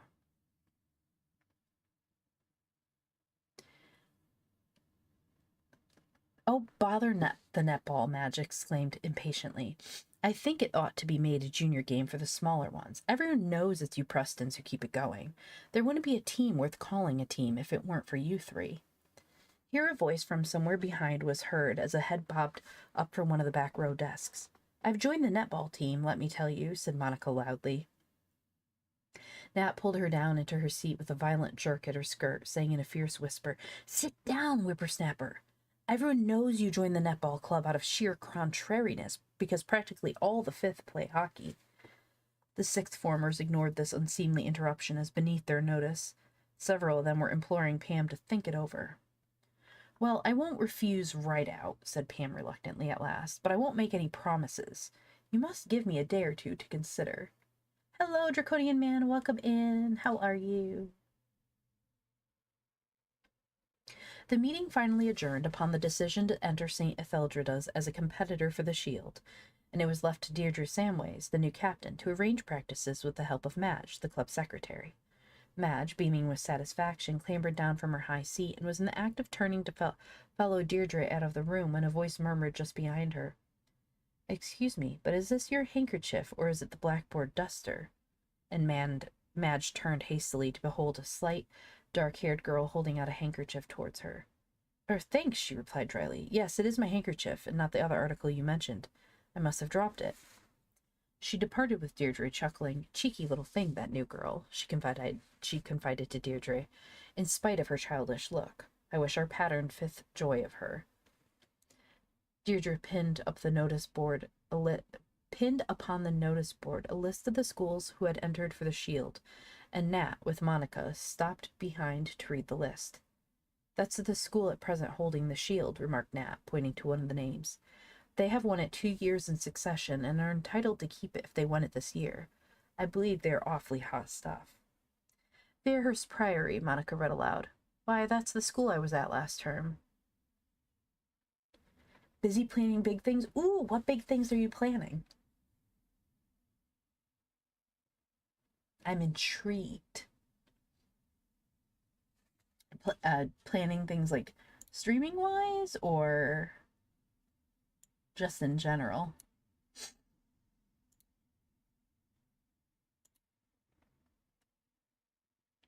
Really, said Nat. The school you were of course you didn't see them play hockey, she hurriedly altered her sentence.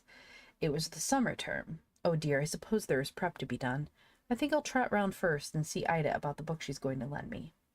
Please, not now, said Monica. I want you to hear me say my Dick, too, first. I can always learn by heart better than I've someone to hear me say it. Diction, that's what they're talking about. I'm prepping for a cross-country move. Oh! Well, good luck with that. I hope it goes well. I hope everything you can, you pack everything safely and it gets there with no trouble, and that you have an easy, time unpacking as well. I've done a cross country move. It's not fun. I never want to do it again. Bother you and your wretched lessons, grumbled Nat, but nevertheless she followed Monica into their study. Since Monica's resolution to win the top position, she had given little trouble in class and had proved to be the most zealous of pupils during the last fortnight. Miss Andrews, indeed, would have forgiven her a good deal for the sake of her prowess at Latin. Some of the girls wondered how long this enthusiasm for work would last, and if the new girl were really as clever as she intended them to believe, apart from her knowledge of Latin, in which she had evidently been well grounded. Linda Vaughn shook her head darkly and said, "Wait and see." Monica had not, however, kept an entirely unblemished conduct sheet, having fallen from grace and scandalized the entire school the previous Sunday. It happened in this way. Personal possessions were not allowed to be left about in the common room and passages under pain of confiscation, and it was one of Madge's prefectural duties to confiscate any property she found left about in these public places after supper bell had rung. The careless owners, after preliminary warning, were punished by the exaction of a penny fine from their pocket money, the fines being collected by Madge and placed in the offertory bag at Sunday service. I'll be driving there 24-hour drive or more. That'll split up between 3 days. Moving in with my beloved in the place under our names. Oh, that's amazing. It'll be so awesome. Let's see, my move was how many hour drive was it? How did I split it up? I can't remember. It was an I can't remember if it was a 16-hour drive that turned into 18 or an 18-hour drive that turned into 20, but it took me 2 days. I did it in 2 days. And after that, I was like, oh, I'm so done. I never want to drive again. And I had 2 cats and a dog with me. That was wild. Hello, hazmat snacks. It was probably a 20-hour drive that turned into 7. I don't drive that fast. No, right, like, I'm not even joking. It was wild. An hour before I reached where my final destination, a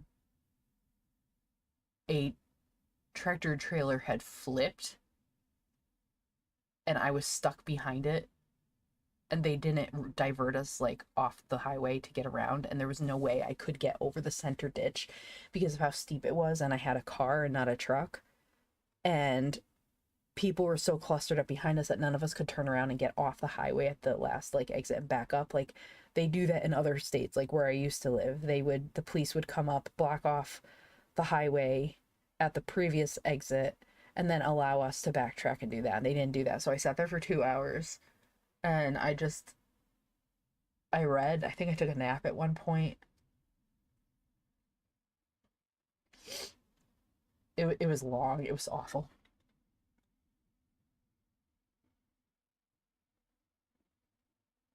If you drive fast enough, maybe you'll fly. Oh, I was ready to hit I was exhausted. I was so, like, done. Entry ramp hit the most like in the rain and was turning to keep on the road, proceed to fully. Jesus, that's terrifying. I'm transporting a leopard gecko myself. Luckily, family coming with on the drive over and they will take and play back. Nice. Oh, that's good. They'll be switching driving shifts. I didn't have anyone to switch with. It was just me. And my audiobooks. I went through quite a few. And my poor cats. I had one. My dog was, well, she was older. She was fine for the most part. My oldest cat, she had in the back seat of my car, I had my one cat in a carrier, and the other one, she was in this, like, you can buy like it's like a, it's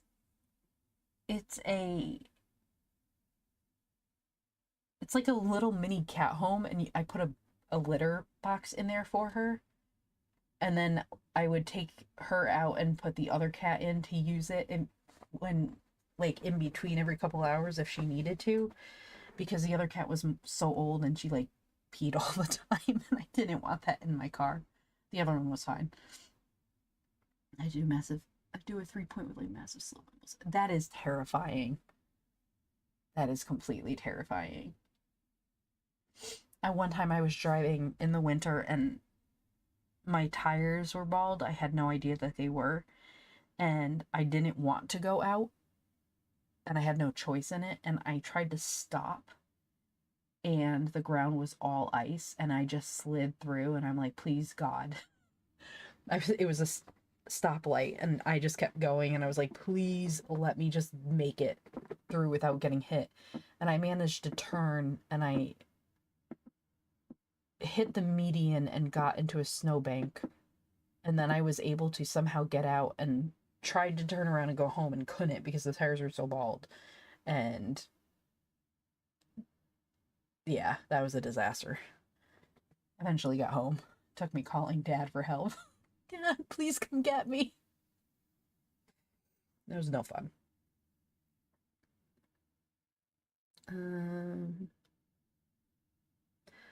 The girl who had the most property confiscated was allotted things to bring her on. Oh no, that's not a good talent. The girl who had the most property confiscated was allotted the task of taking the money to church and placing it in the bag during the collection, to make the impression of her forgetfulness deeper, so to speak.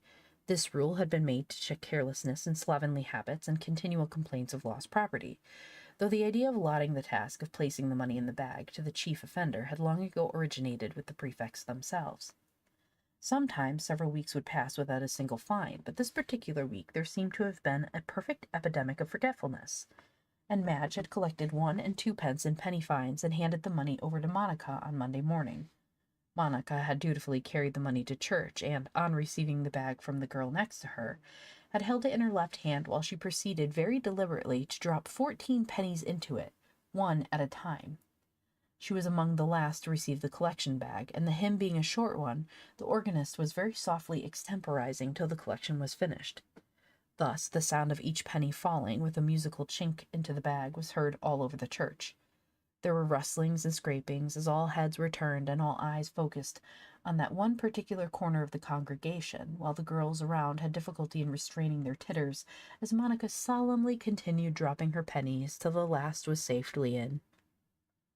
The sidesman at the other end of the row gazed in a kind of mesmerized trance, from which he did not arouse himself till Prue, very red in the face, handed the weighty bag back to him. Until the last girl had filed out of the porch, the school continued to be the center of attraction to the congregation, who stared at them with far more attention, I'm sorry to say, than was given to the retiring choir and clergy. Monica had succeeded in making St. Etheldrada's very conspicuous that day. Nat, who had been sitting in another row, hastened to place herself at Monica's side when they formed up outside the church for the return journey. "What you want is a keeper," she said darkly. "I shall never dare trust you away from my side after this. If I had been next to you, you wouldn't have held the bag long enough to drop many pennies in, I can assure you. Pretty will be wild. You'll have to face the music." Monica made no reply, merely humming aggravatingly a line from Chu Chin Chow, which sounded something like this. Oh, Lord, this is not 100%.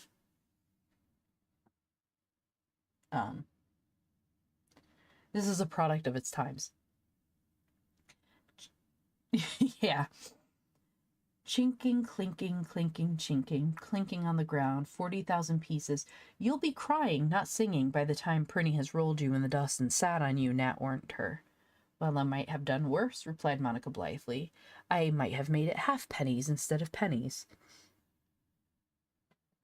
It was the time of times. It was the times of time. After tea the next day, Monica was duly sent for by the principal and returned a little later to her study. Much to Nat's relief, there were no traces of tears.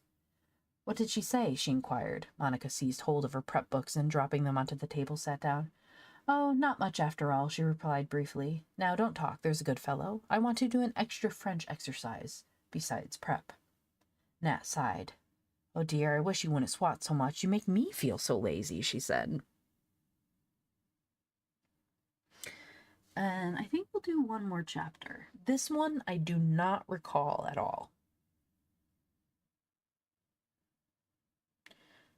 It's called Nat Gets Her Chance. St. Etheldreda's played their first match for the Shield on their own ground a couple weeks later.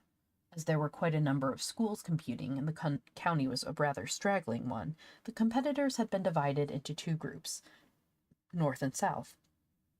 A defeated team dropped out of the competition, and the two surviving teams, one from each group, met in the final. It was hoped to finish the tournament before the Christmas vacation, so the matches were hurried on as fast as possible. VTuber sneezes! I was literally just thinking about you earlier because I sneezed.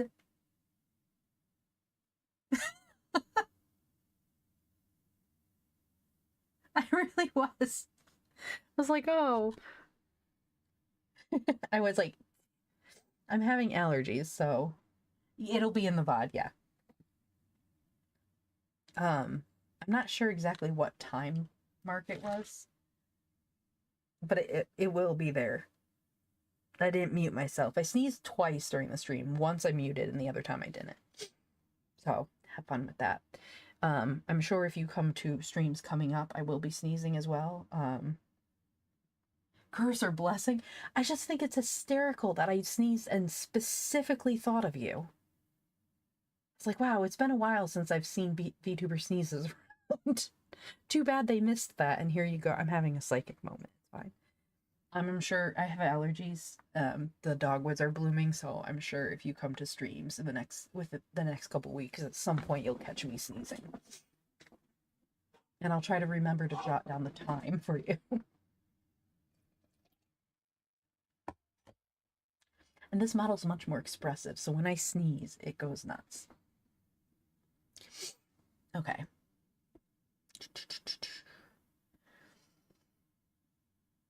St. Etheldreda's had a good practice the day before the match, and Deirdre Samways, having put another player into her place, was watching the team critically and felt really satisfied at the progress the first 11 had made in so short a time.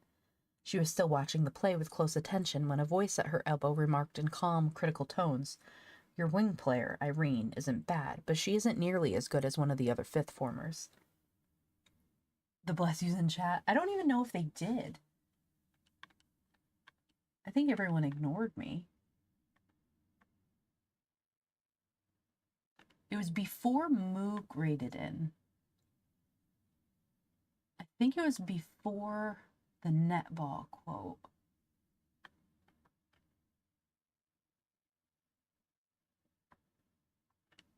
Yeah, nobody said it. Nobody said bless you. How rude.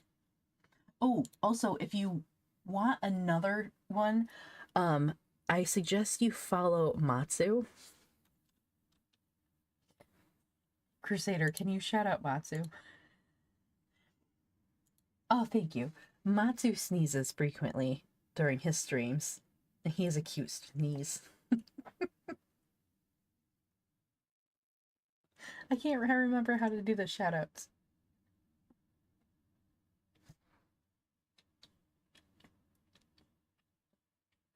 He's in here somewhere. But yes, he sneezes.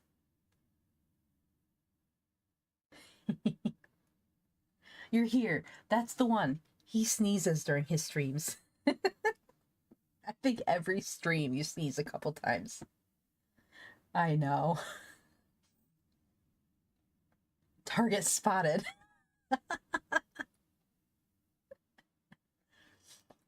Let's see. Oh, yes.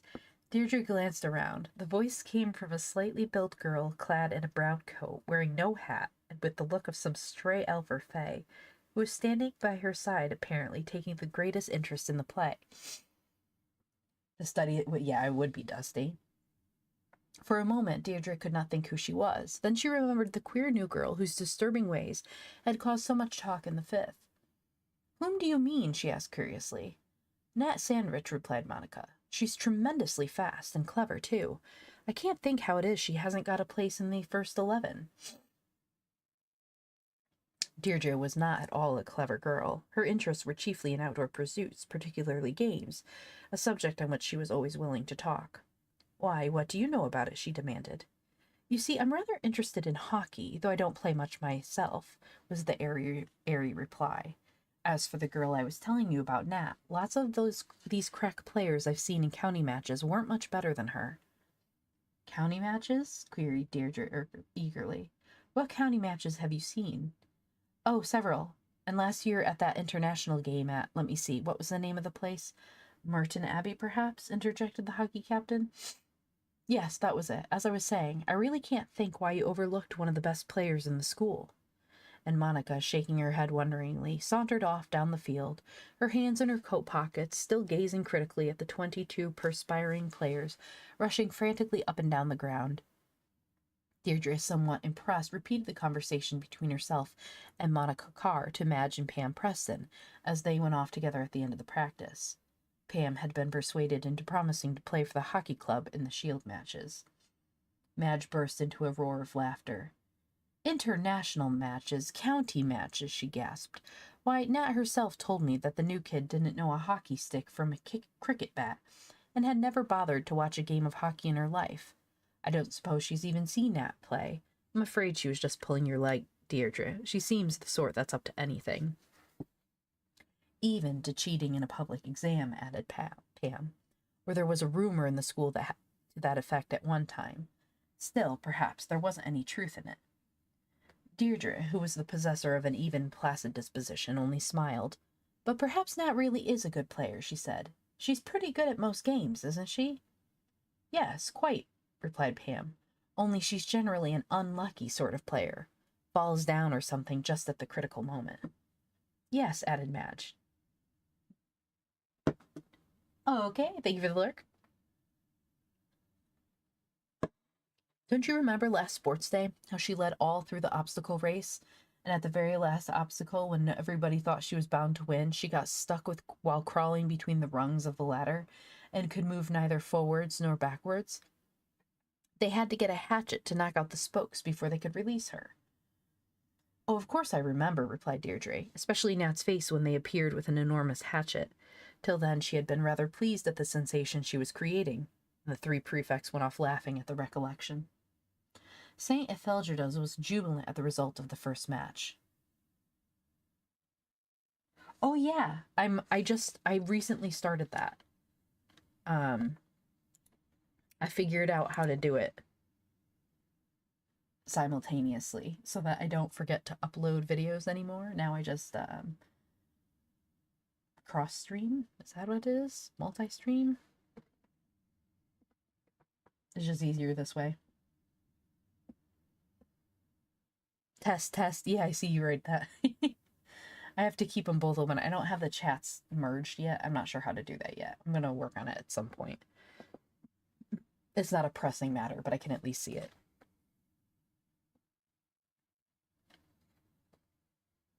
Yeah, it is neat. Where was I?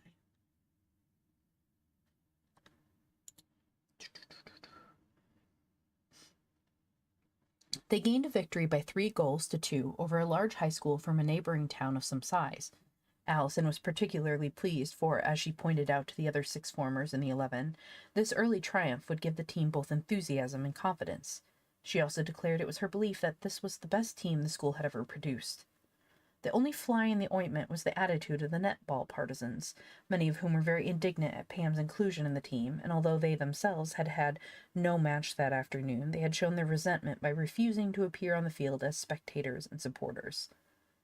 A week after this match, Nat was alone in her study busily writing letters when there came a tap on the door, and Madge, who was accompanied by Allison, looked in. "There you are, Nat," she said. "I just called to say that you are down as reserve for the match next Saturday. We are playing away, you know. It will be all right for you, won't it?" Nat nodded. "Yes, I can come, of course," she replied. It was not the first time she had been picked for the rather unenviable position of reserve in first 11 matches. "Thanks," said Madge. Then, her glance wandering around the room, she exclaimed, Jumping Jehoshaphat! What have you been doing to your study? Cooking, eating, and dishwashing done. Nice.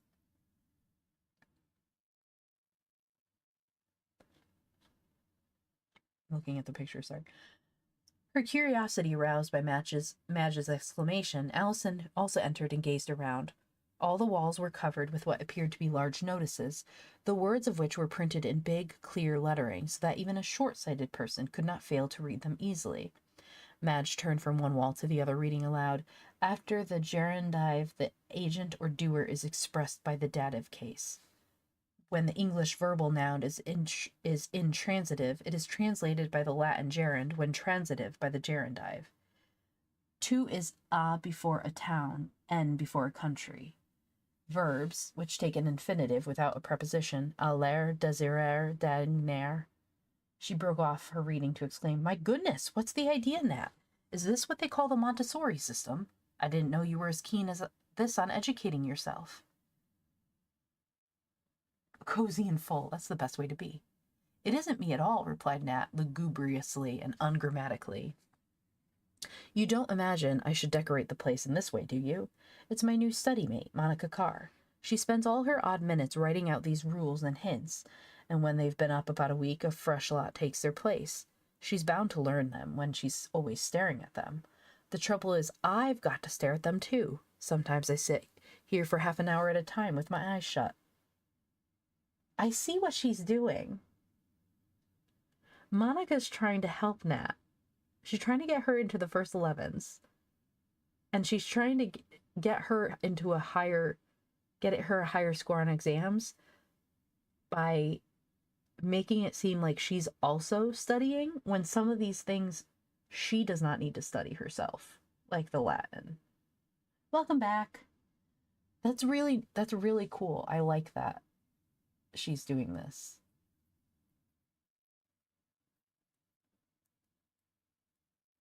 I kind of like Monica now. I mean, I didn't hate her before as a character, but this is interesting. "And you are trying to write home too, aren't you?" sympathized Madge. "You'll be putting isosceles for sausage and parallel for pudding and tangent for tangerine and ending up cordialement en vous instead of heaps of love." Allison was smiling. "So it's the new girl, then, that's so keen on learning," she said. "Well, you see, she's made up her mind she's coming out top of the exams this term. She wants to crow over the 5th, and she seems a person who can be very obstinate when she gets an idea into her mind. There's French and Latin on one wall, as you see, and maths on the second. That's the last theorem we've learned. Also the formula for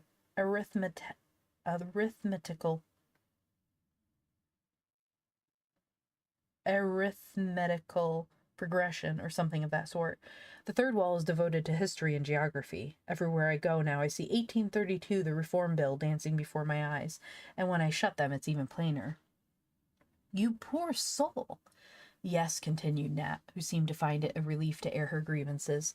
"She took down my pictures, and when I protested she said that she wouldn't have done so if they had been Raphael's or Rubens, but as they were only pictures of dogs, and extremely ugly ones at that, it didn't matter much. I had 3 very nice ones, a St. Bernard, a bulldog, and a bloodhound." Madge shuddered. "I shouldn't think it's very jolly to sit looking at the picture of a bloodhound all evening either," she murmured. "The other girls have nicknamed the study the Chamber of Horrors," continued Nat, "and whenever I go they sympathize with me. I'm getting so tired of it. But A.A. doesn't mind in the least." "A.A.?" questioned Allison. "That's Monica's new nickname. The ablative absolute, they call her, because she's such a dab at Latin and picks out ablative absolutes with unerring instinct. Sometimes when we're about together they call us accusative and infinitive. I object very strongly to being called an infinitive."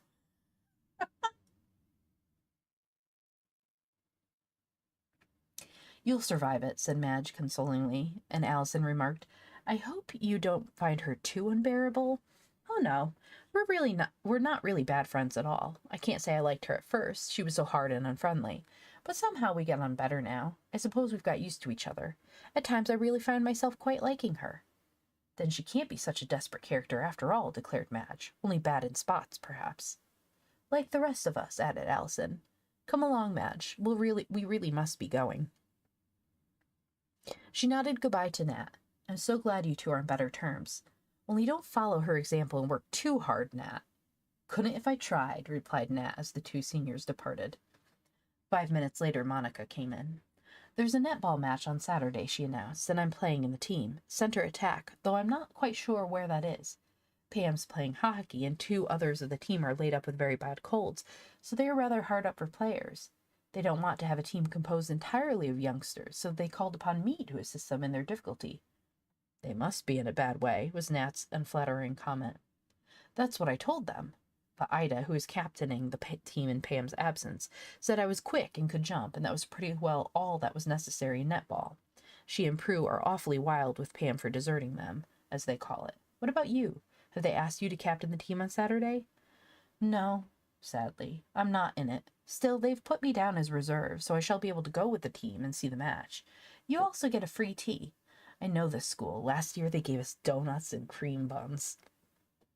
Well, now, said Monica disgustedly, and after all the fibs I told Deirdre Samways, my imagination strained to its furthest capacity for nothing. What do you mean? Never mind. You should be shocked at all the stories I told on your behalf. Will you hear me say this theorem to see if I can truthfully put QED at the end, please? And the discussion on netball and hockey was dropped for more serious subjects. Saturday turned out cold and dry, an ideal day for hockey. St. Etheldrada's 11, feeling thoroughly fit and keen, set out in good time to catch the train that was to carry them to the field of action. As Irene and Glenda, 2 of the last to leave, were walking down the drive towards the gates, a hurrying, panting figure emerged from the house and caught them up before they were out of the school premises. It was Monica. "Oh, Irene," she gasped. "Miss Bennet wants to see you about something rather important. Won't keep you 2 minutes." Irene turned round in surprise. "Whatever does Benny want me for?" she said. "Doesn't she know I'm catching this train?" "Yes, but she said she wouldn't keep you more than 2 minutes," the messenger repeated. "Oh, she gave me so much trouble." "Righto, suppose I must go. You walk on, Glenda, and I'll catch you up afterwards. Luckily, we've plenty of time." Glenda nodded. "Don't run it too close," she warned. "You don't want to miss the train."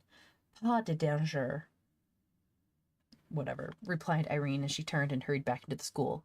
Monica preceded her into the corridor that led to the annex. "This way," she said. "Benny came to your study to look for you, and when I told her you'd just left for the station and offered to run after you, so she said she'd wait for you there to save time. She didn't want you to run any risk of your missing a train." As she finished, they arrived at the door of the study which Irene shared with Glenda, and without pausing, Irene hurriedly pushed it open and entered. She gazed round in anger and astonishment. "Why, she isn't here!"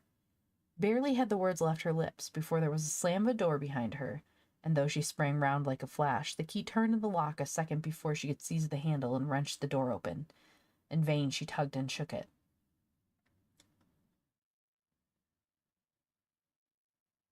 She did it. "Let me out, you little wretch!" she cried furiously. "This is one of your abominable tricks, I suppose." There was a chuckle from the other side of the door. "Will you come into my parlor?" said the spider to the fly, Monica sang softly and aggravatingly. Irene banged upon the door and even kicked it in a most unladylike manner. "What have you done this for?" she demanded hotly. "Let me out at once, or I shall never catch my train." Again came the aggravating chuckle. "That's exactly what I don't want you to do," Monica replied. "Then Nat will get a look in. Don't you think it clever of us to work it out so beautifully? It isn't a bit of good banging on the door or shouting from the window. There's no one anywhere about. I looked to see before I came after you. The girls have all gone out to hockey or netball or for walks, and Miss Cazalet, the only mistress whose room is near, has gone with the hockey team, as you know. As for the window, it overlooks the kitchen garden, and I'm sure there's nobody there now.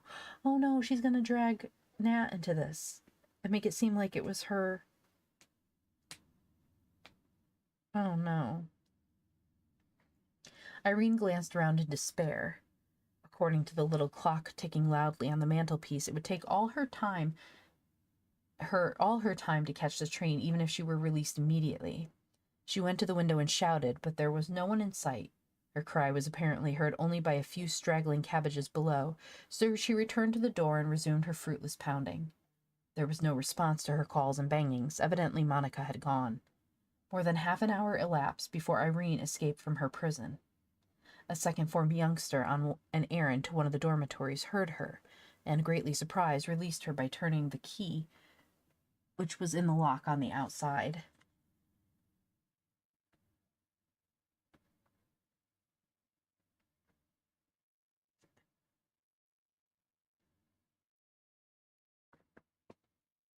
I kind of want to keep reading. Let me see how, let me see. Chapter. Okay, this next chapter is short. We're going to keep reading. Chapter 7, Not Playing the Game. Irene had the traditional quick temper which accompanies red hair. On being released, she made a beeline for Monica's study, but as was to be expected, it was empty. For a minute or so she stood in the middle of the little room, struggling to control the wave of anger and indignation that shook her. Her gaze traveled slowly around the room, passed over the dreadful notices that covered the walls, and finally rested on a letter lying on the mantelpiece, and addressed in a very black square handwriting to Miss M. Carr. Irene picked it up and turned it over. The envelope had been torn open, and she could catch a glimpse of the letter inside, written in the same black square calligraphy. Till now, Irene, though of a hot-tempered, rather jealous disposition, sometimes doing and saying things in the heat of the moment which she afterwards regretted, had never been tempted to do anything actually dishonest. She hesitated as she turned the envelope over, but the temptation was overwhelming.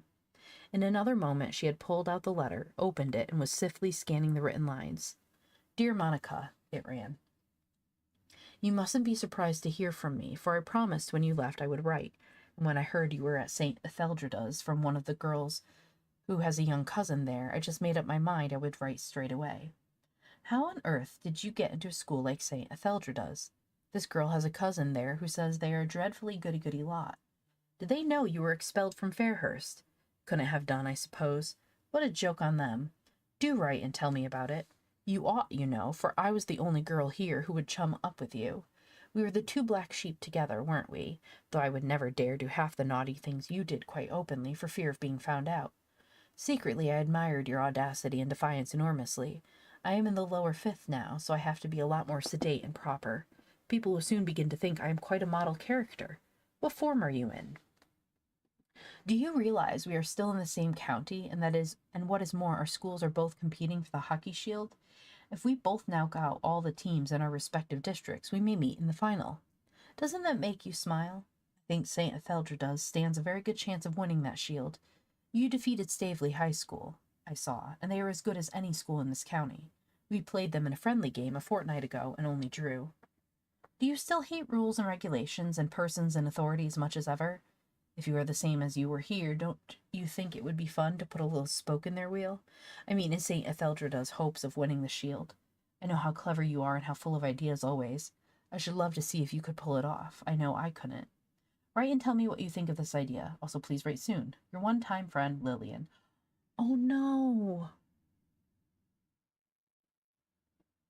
I hope she's not doing this because she thinks Nat is terrible.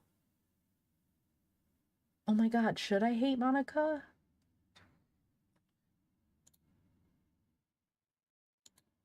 I don't know. Oh, that's terrible. I know, I kind of hate her. Like, I understand being petty and being like, I'm gonna beat them and get a better grade because they treat me like crap. I totally get that. Totally get that. Been there, done that. But to do this? Like, this is too much. Like, I don't know. Like, I genuinely thought she was trying to help Nat, but now because of this letter, maybe she's not.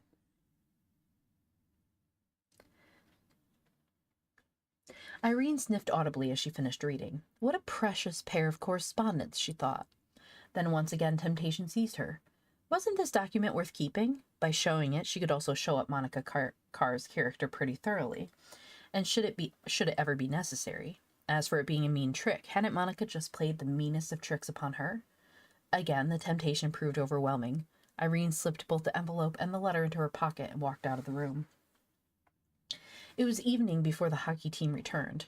When Nat pushed open her study door, Monica was ensconced comfortably in the wicker easy chair, for once neglecting her lesson books. She looked up as Nat entered, threw her book on the table, and inquired eagerly, "Well, how did you get on? Did you win?" Nat shut the door behind her and leaned her back against it. She looked very big and strong in her sports tunic. After a moment, she demanded in uncompromising tones, "Why did you lock Irene in her study so that she missed her train?"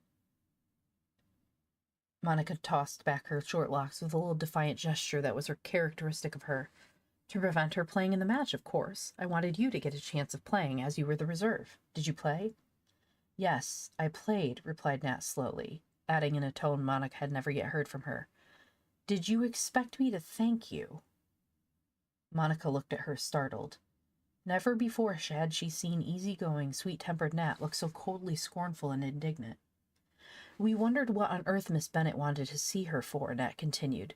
"We thought it such a shame when the train arrived and there was still no sign of Irene, and we had to go on without her. Deirdre told me I should have to play in her place.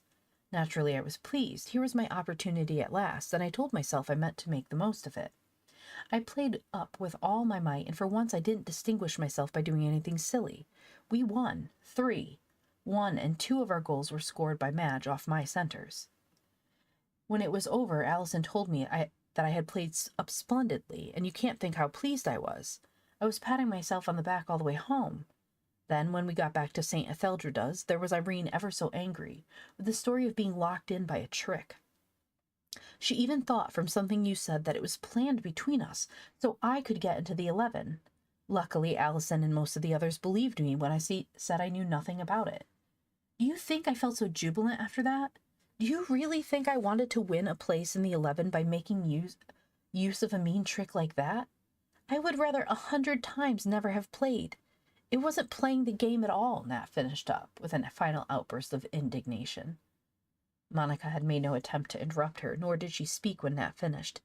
She merely went slowly to the bookshelf and, taking down several books and a bottle of ink, placed them on the table. Her small, delicately cut features were set in a hard, frozen look. Nat's temper flared up in a final spurt. "And I'm not going to hear you say your Latin verbs, nor your Dick, too, so you needn't waste your breath asking me. I'm going to finish my prep in Ida's study." Hello, Farhat. Welcome to class. Thank you for the follow. "I'm going to finish my prep in Ida's study," and collecting the books she required, she stumped out of the room with the air of one shaking its dust off her feet. Left alone, Monica stared immovably at her lesson books for quite 5 minutes. Then, pushing them on one side, she returned to her easy chair. I can't figure out if she feels guilty or not over what happened.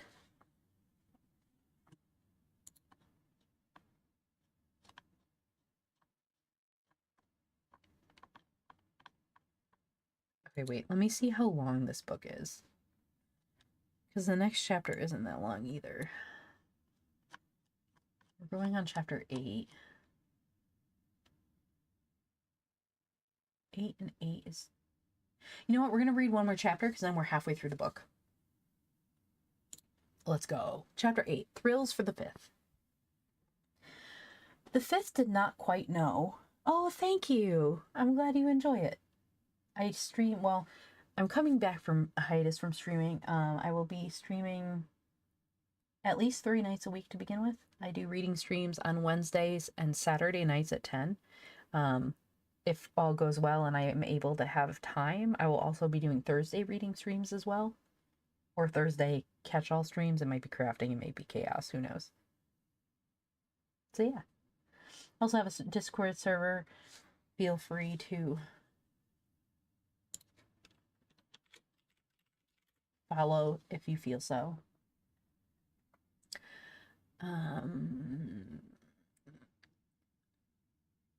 The 5th did not quite know whether they were enjoying themselves or not. Last year's 5th form would have had no doubts at all about the matter, but the present 5th were on the whole, a law-abiding set. Thrilled, however, they certainly were. Chaotic crafts for the teacher. The morning had commenced with Latin. The girls appeared tired and little inclined to rouse themselves to great efforts. Probably they were still feeling the effects of the recent strenuous match and the celebrations which followed the victory. Glenda, who had no great love for Latin in her best moments, was frequently occupied in tenderly rubbing a painful bruise on her left leg, and consequently missed a good deal of Miss Andrews' exposition on semi-deponent verbs. Miss Andrews had no sympathy whatever with hockey and its after-effects, but her gentle, dreamy temperament often found it difficult to be as severe and strict as she thought necessary. Really, girls, she remonstrated, as one after another failed to grapple successfully with the examples and exercises in their books. You seem to have left your brains still asleep on your pillow when you got up this morning. Monica, calling upon her favorite Latin pupil, show the rest of the class what can be done by means of a little concentration. Uh-oh. Monica picked up her book and with the most careless air imaginable made an even worse attempt than any of the previous ones. Poor Miss Andrews stared in bewilderment as her model pupil stammered and hesitated, making the wildest and most ludicrous guesses. "That will do, Monica," she said stiffly. "I do not think you are trying in the least. This exercise must be done again by the class tonight as returned work." This sighed with relief when the bell announced the end of the period. They aroused themselves to pay better attention to Miss Moore's English lesson, which came next, and which luckily presented no great difficulties. When the last period arrived, Miss Bennet, the energetic, announced that she would give them an impromptu test on their history preparation, and the fifth, with rough notebooks and pencils in front of them, settled down to write brief answers to the questions hurled at them in quick succession. Then books were exchanged and the girls corrected each other's answers, afterwards handing back the books to their owners. In order of form, the girls then called out the results of their work. These proved to be fairly satisfactory till it was the last girl's turn, and the fifth held their breath as Monica said calmly, "None, Miss Bennet." Miss Bennet looked as if she could hardly believe her ears. Never in all her experience had a senior girl failed to answer a single question in a test on prepared work. "Bring your rough notebook to me, Monica," she ordered, and as Monica obeyed, Glenda, who had marked it, turned red to the tip of her ears. The page which Monica presented to Miss Bennet was destitute of anything in the way of history answers, but was decorated instead with a sketch representing a grim-looking female with her turned-down mouth, clad in an academic gown and seated at a desk, and possibly, though there wasn't much facial resemblance, intended to be Miss Bennet herself. Underneath was printed an inscription, which ran as follows: "Elle est pleine de bonté." Lord Jesus, she's like throwing everything out the window because, my God. Miss Bennet was a very different person to deal with from the meek, dreamy Miss Andrews. She ignored the drawing and asked sternly, "Why did you not attempt to answer the questions?" "I couldn't do them," Monica replied. "Why couldn't you do them? The questions were on work set for your preparation." "I didn't do the preparation." Miss Bennet tapped impatiently on the desk with her fingers. "Why didn't you do the preparation? If you were unwell or had any other reasonable excuse, why didn't you come to me and tell me so?" Monica gazed doggedly at the floor. "I had an excuse," she muttered. "I didn't do the prep because I didn't want to." Miss Bennet looked again at the paper on her desk, and perhaps it was the sight of the sketch that hardened her heart. "Go to your study, Monica," she said sharply, "and stay there till you are told you may leave. Take your history book and learn the work which you have not prepared." When Monica had departed, Miss Bennet turned to the class. "Which girl shares Monica's study?" "I do, Miss Bennet," replied Nat. "Will you please find room in one of the other studies for the time being, Natalie? I do not wish any girl to hold communication with Monica for the present.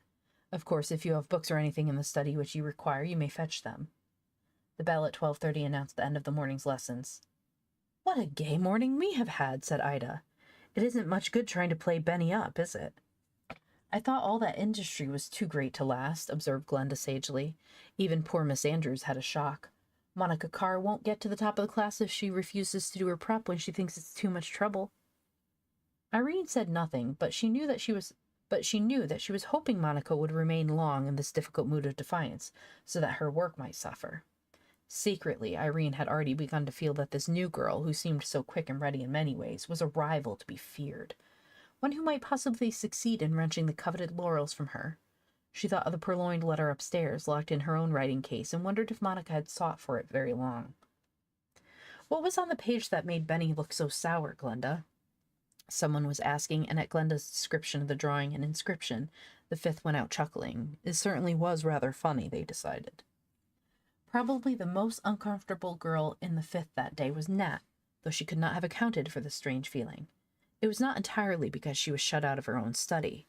During the dinner hour, she did not go near the room, neither did Monica appear at the dinner table. Her dinner was sent to her, so evidently she ate her meal in silent loneliness. Okay, the next chapter is much longer. Okay, good. So we're halfway through the book. What are your thoughts on it? What are your thoughts on the book so far? I'm really surprised by Monica. I really thought this book was gonna be so far. I thought the book was gonna be about her, like, hello, you're Loco Penguin. Welcome to class. Thank you for the follow. I really thought that teen throws a hissy fit, more news at 11. Yeah, truly. But it's, I don't know. It's just, I feel like it looked like she was working so hard that she actually wanted to, beat them. And whether it was for petty reasons or not, whatever, it still seemed like she was going to. And now, is it because, I feel like it's because Nat got mad at her. Side eye.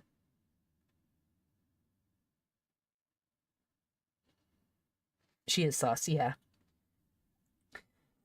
Like, I feel like she's doing what she did because, like, she's throwing a fit because Nat got upset at her because she's not happy and thanking her that she got a chance to play. But I mean, to be fair, I wouldn't be happy either. I, like, if I earn a spot on a team, I want to earn that spot. I don't want to be like, oh, you're a substitute because somebody else couldn't make it. And then it's like, oh, you did great. That's great. But I don't want that. Like, if it's one thing if I'm a sub and I'm filling in for somebody because they genuinely are sick or injured and I do well. But for somebody to manufacture that so that I can play, that doesn't feel good. I can understand why Natalie's upset. Because it's like, she didn't get to, I don't know. It's just, it's like, yes, she showed how good she was, but it wasn't genuine. You know? I don't know. Oh, I feel like I'm gonna sneeze, but I'm not yet. My nose is getting itchy.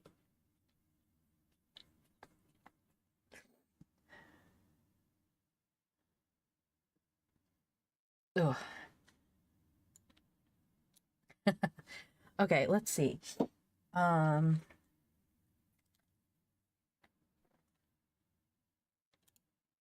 Let's take a look and see who's streaming, because we're gonna end stream there. Wi-Fi timed out? Who, yours or my nose?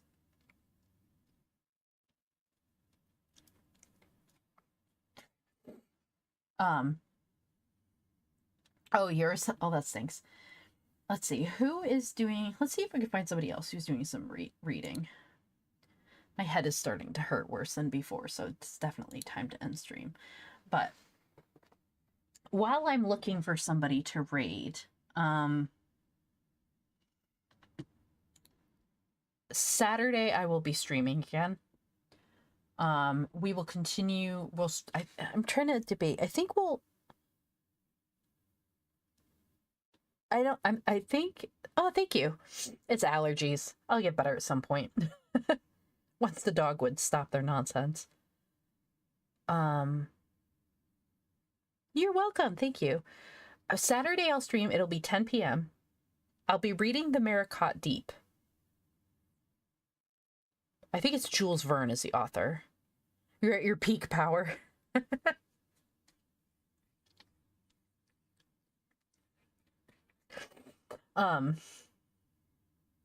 It is, yeah, it is spring. 10 o'clock. I'm deciding, do I want to reread the beginning of Maricot Deep? Because I did only have one stream with it back before I went on a second hiatus. Or do I just summarize it and go? Because I do remember that one. But I don't know if everyone else does, so maybe I'll reread it. We'll have to take a look. Or I may temporarily abandon it and read something else, because I'm in a Regency romance kind of mood. Maybe we'll read something else. Oh my god, my nose itches so bad.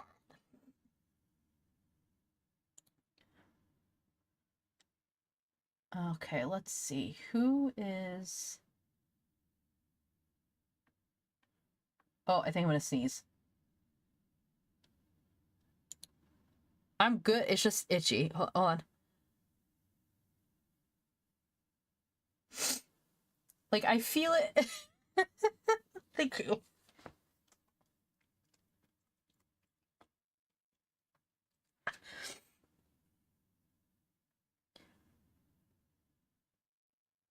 Time to get the pepper, for real. Like, I hate when the sneeze gets stuck.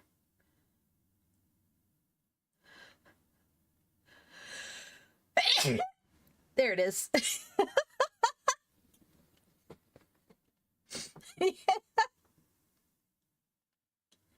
Thank you.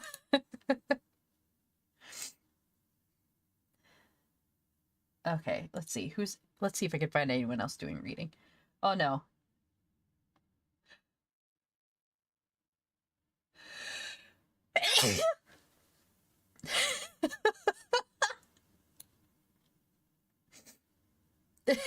It might keep going. Let's see. I don't want this. Why does it make it a big thing? Like, I don't want to see.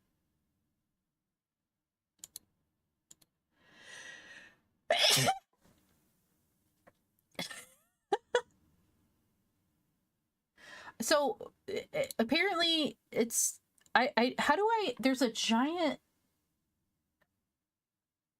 I don't want it says like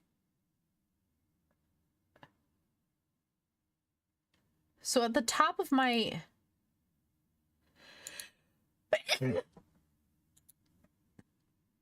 I don't want the preview video. Okay, there we go.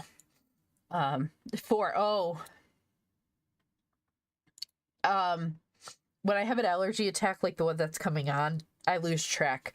I sometimes sneeze up to 30 times, so prepare yourselves.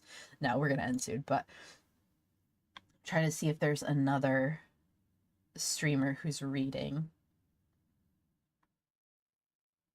But it doesn't look like it. At least from this one. Okay, so what's the readers? Writing and reading. There we go. Who's this? Ooh, okay. Oh, that's in Spanish. I don't mind going there, but I can't really speak. If you do, you will be at the top of a race. Really? You do? Have a sneezing stream? I would have rather not. Ooh, what's this? Ooh, let's see.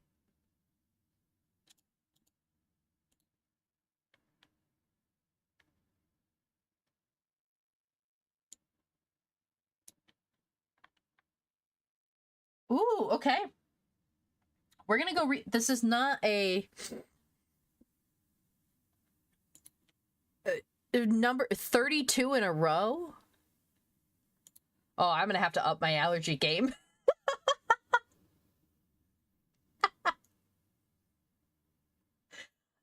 I'll go make sure before a stream, I'll go like grab a branch of dogwood and shove it in my face. Your highest number was 17 in a row.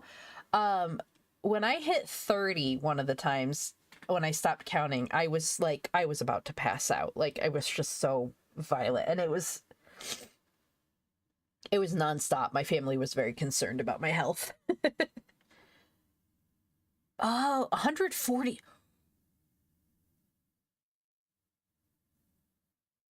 142 in a row in one sitting? A, how do you keep track of that? And B, how did your brain function after that?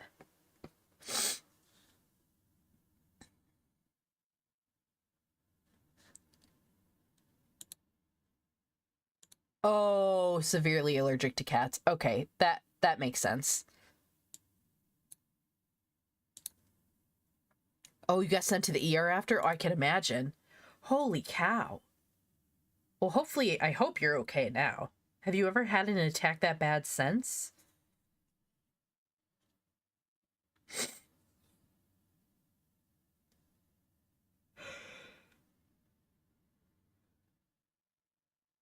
56. Wow. I don't think I've ever topped it. Like, it's around 30. It's not much higher than that, I don't think, that I lost track. Yeah. Yeah, for real. Oh my gosh, I can't even imagine. That would drive me nuts. 10 alone is enough to make me get, like, upset and be like, okay, this is ridiculous now. Okay, we're gonna go raid in, we're gonna raid a live streamer. I've grown to laugh at it.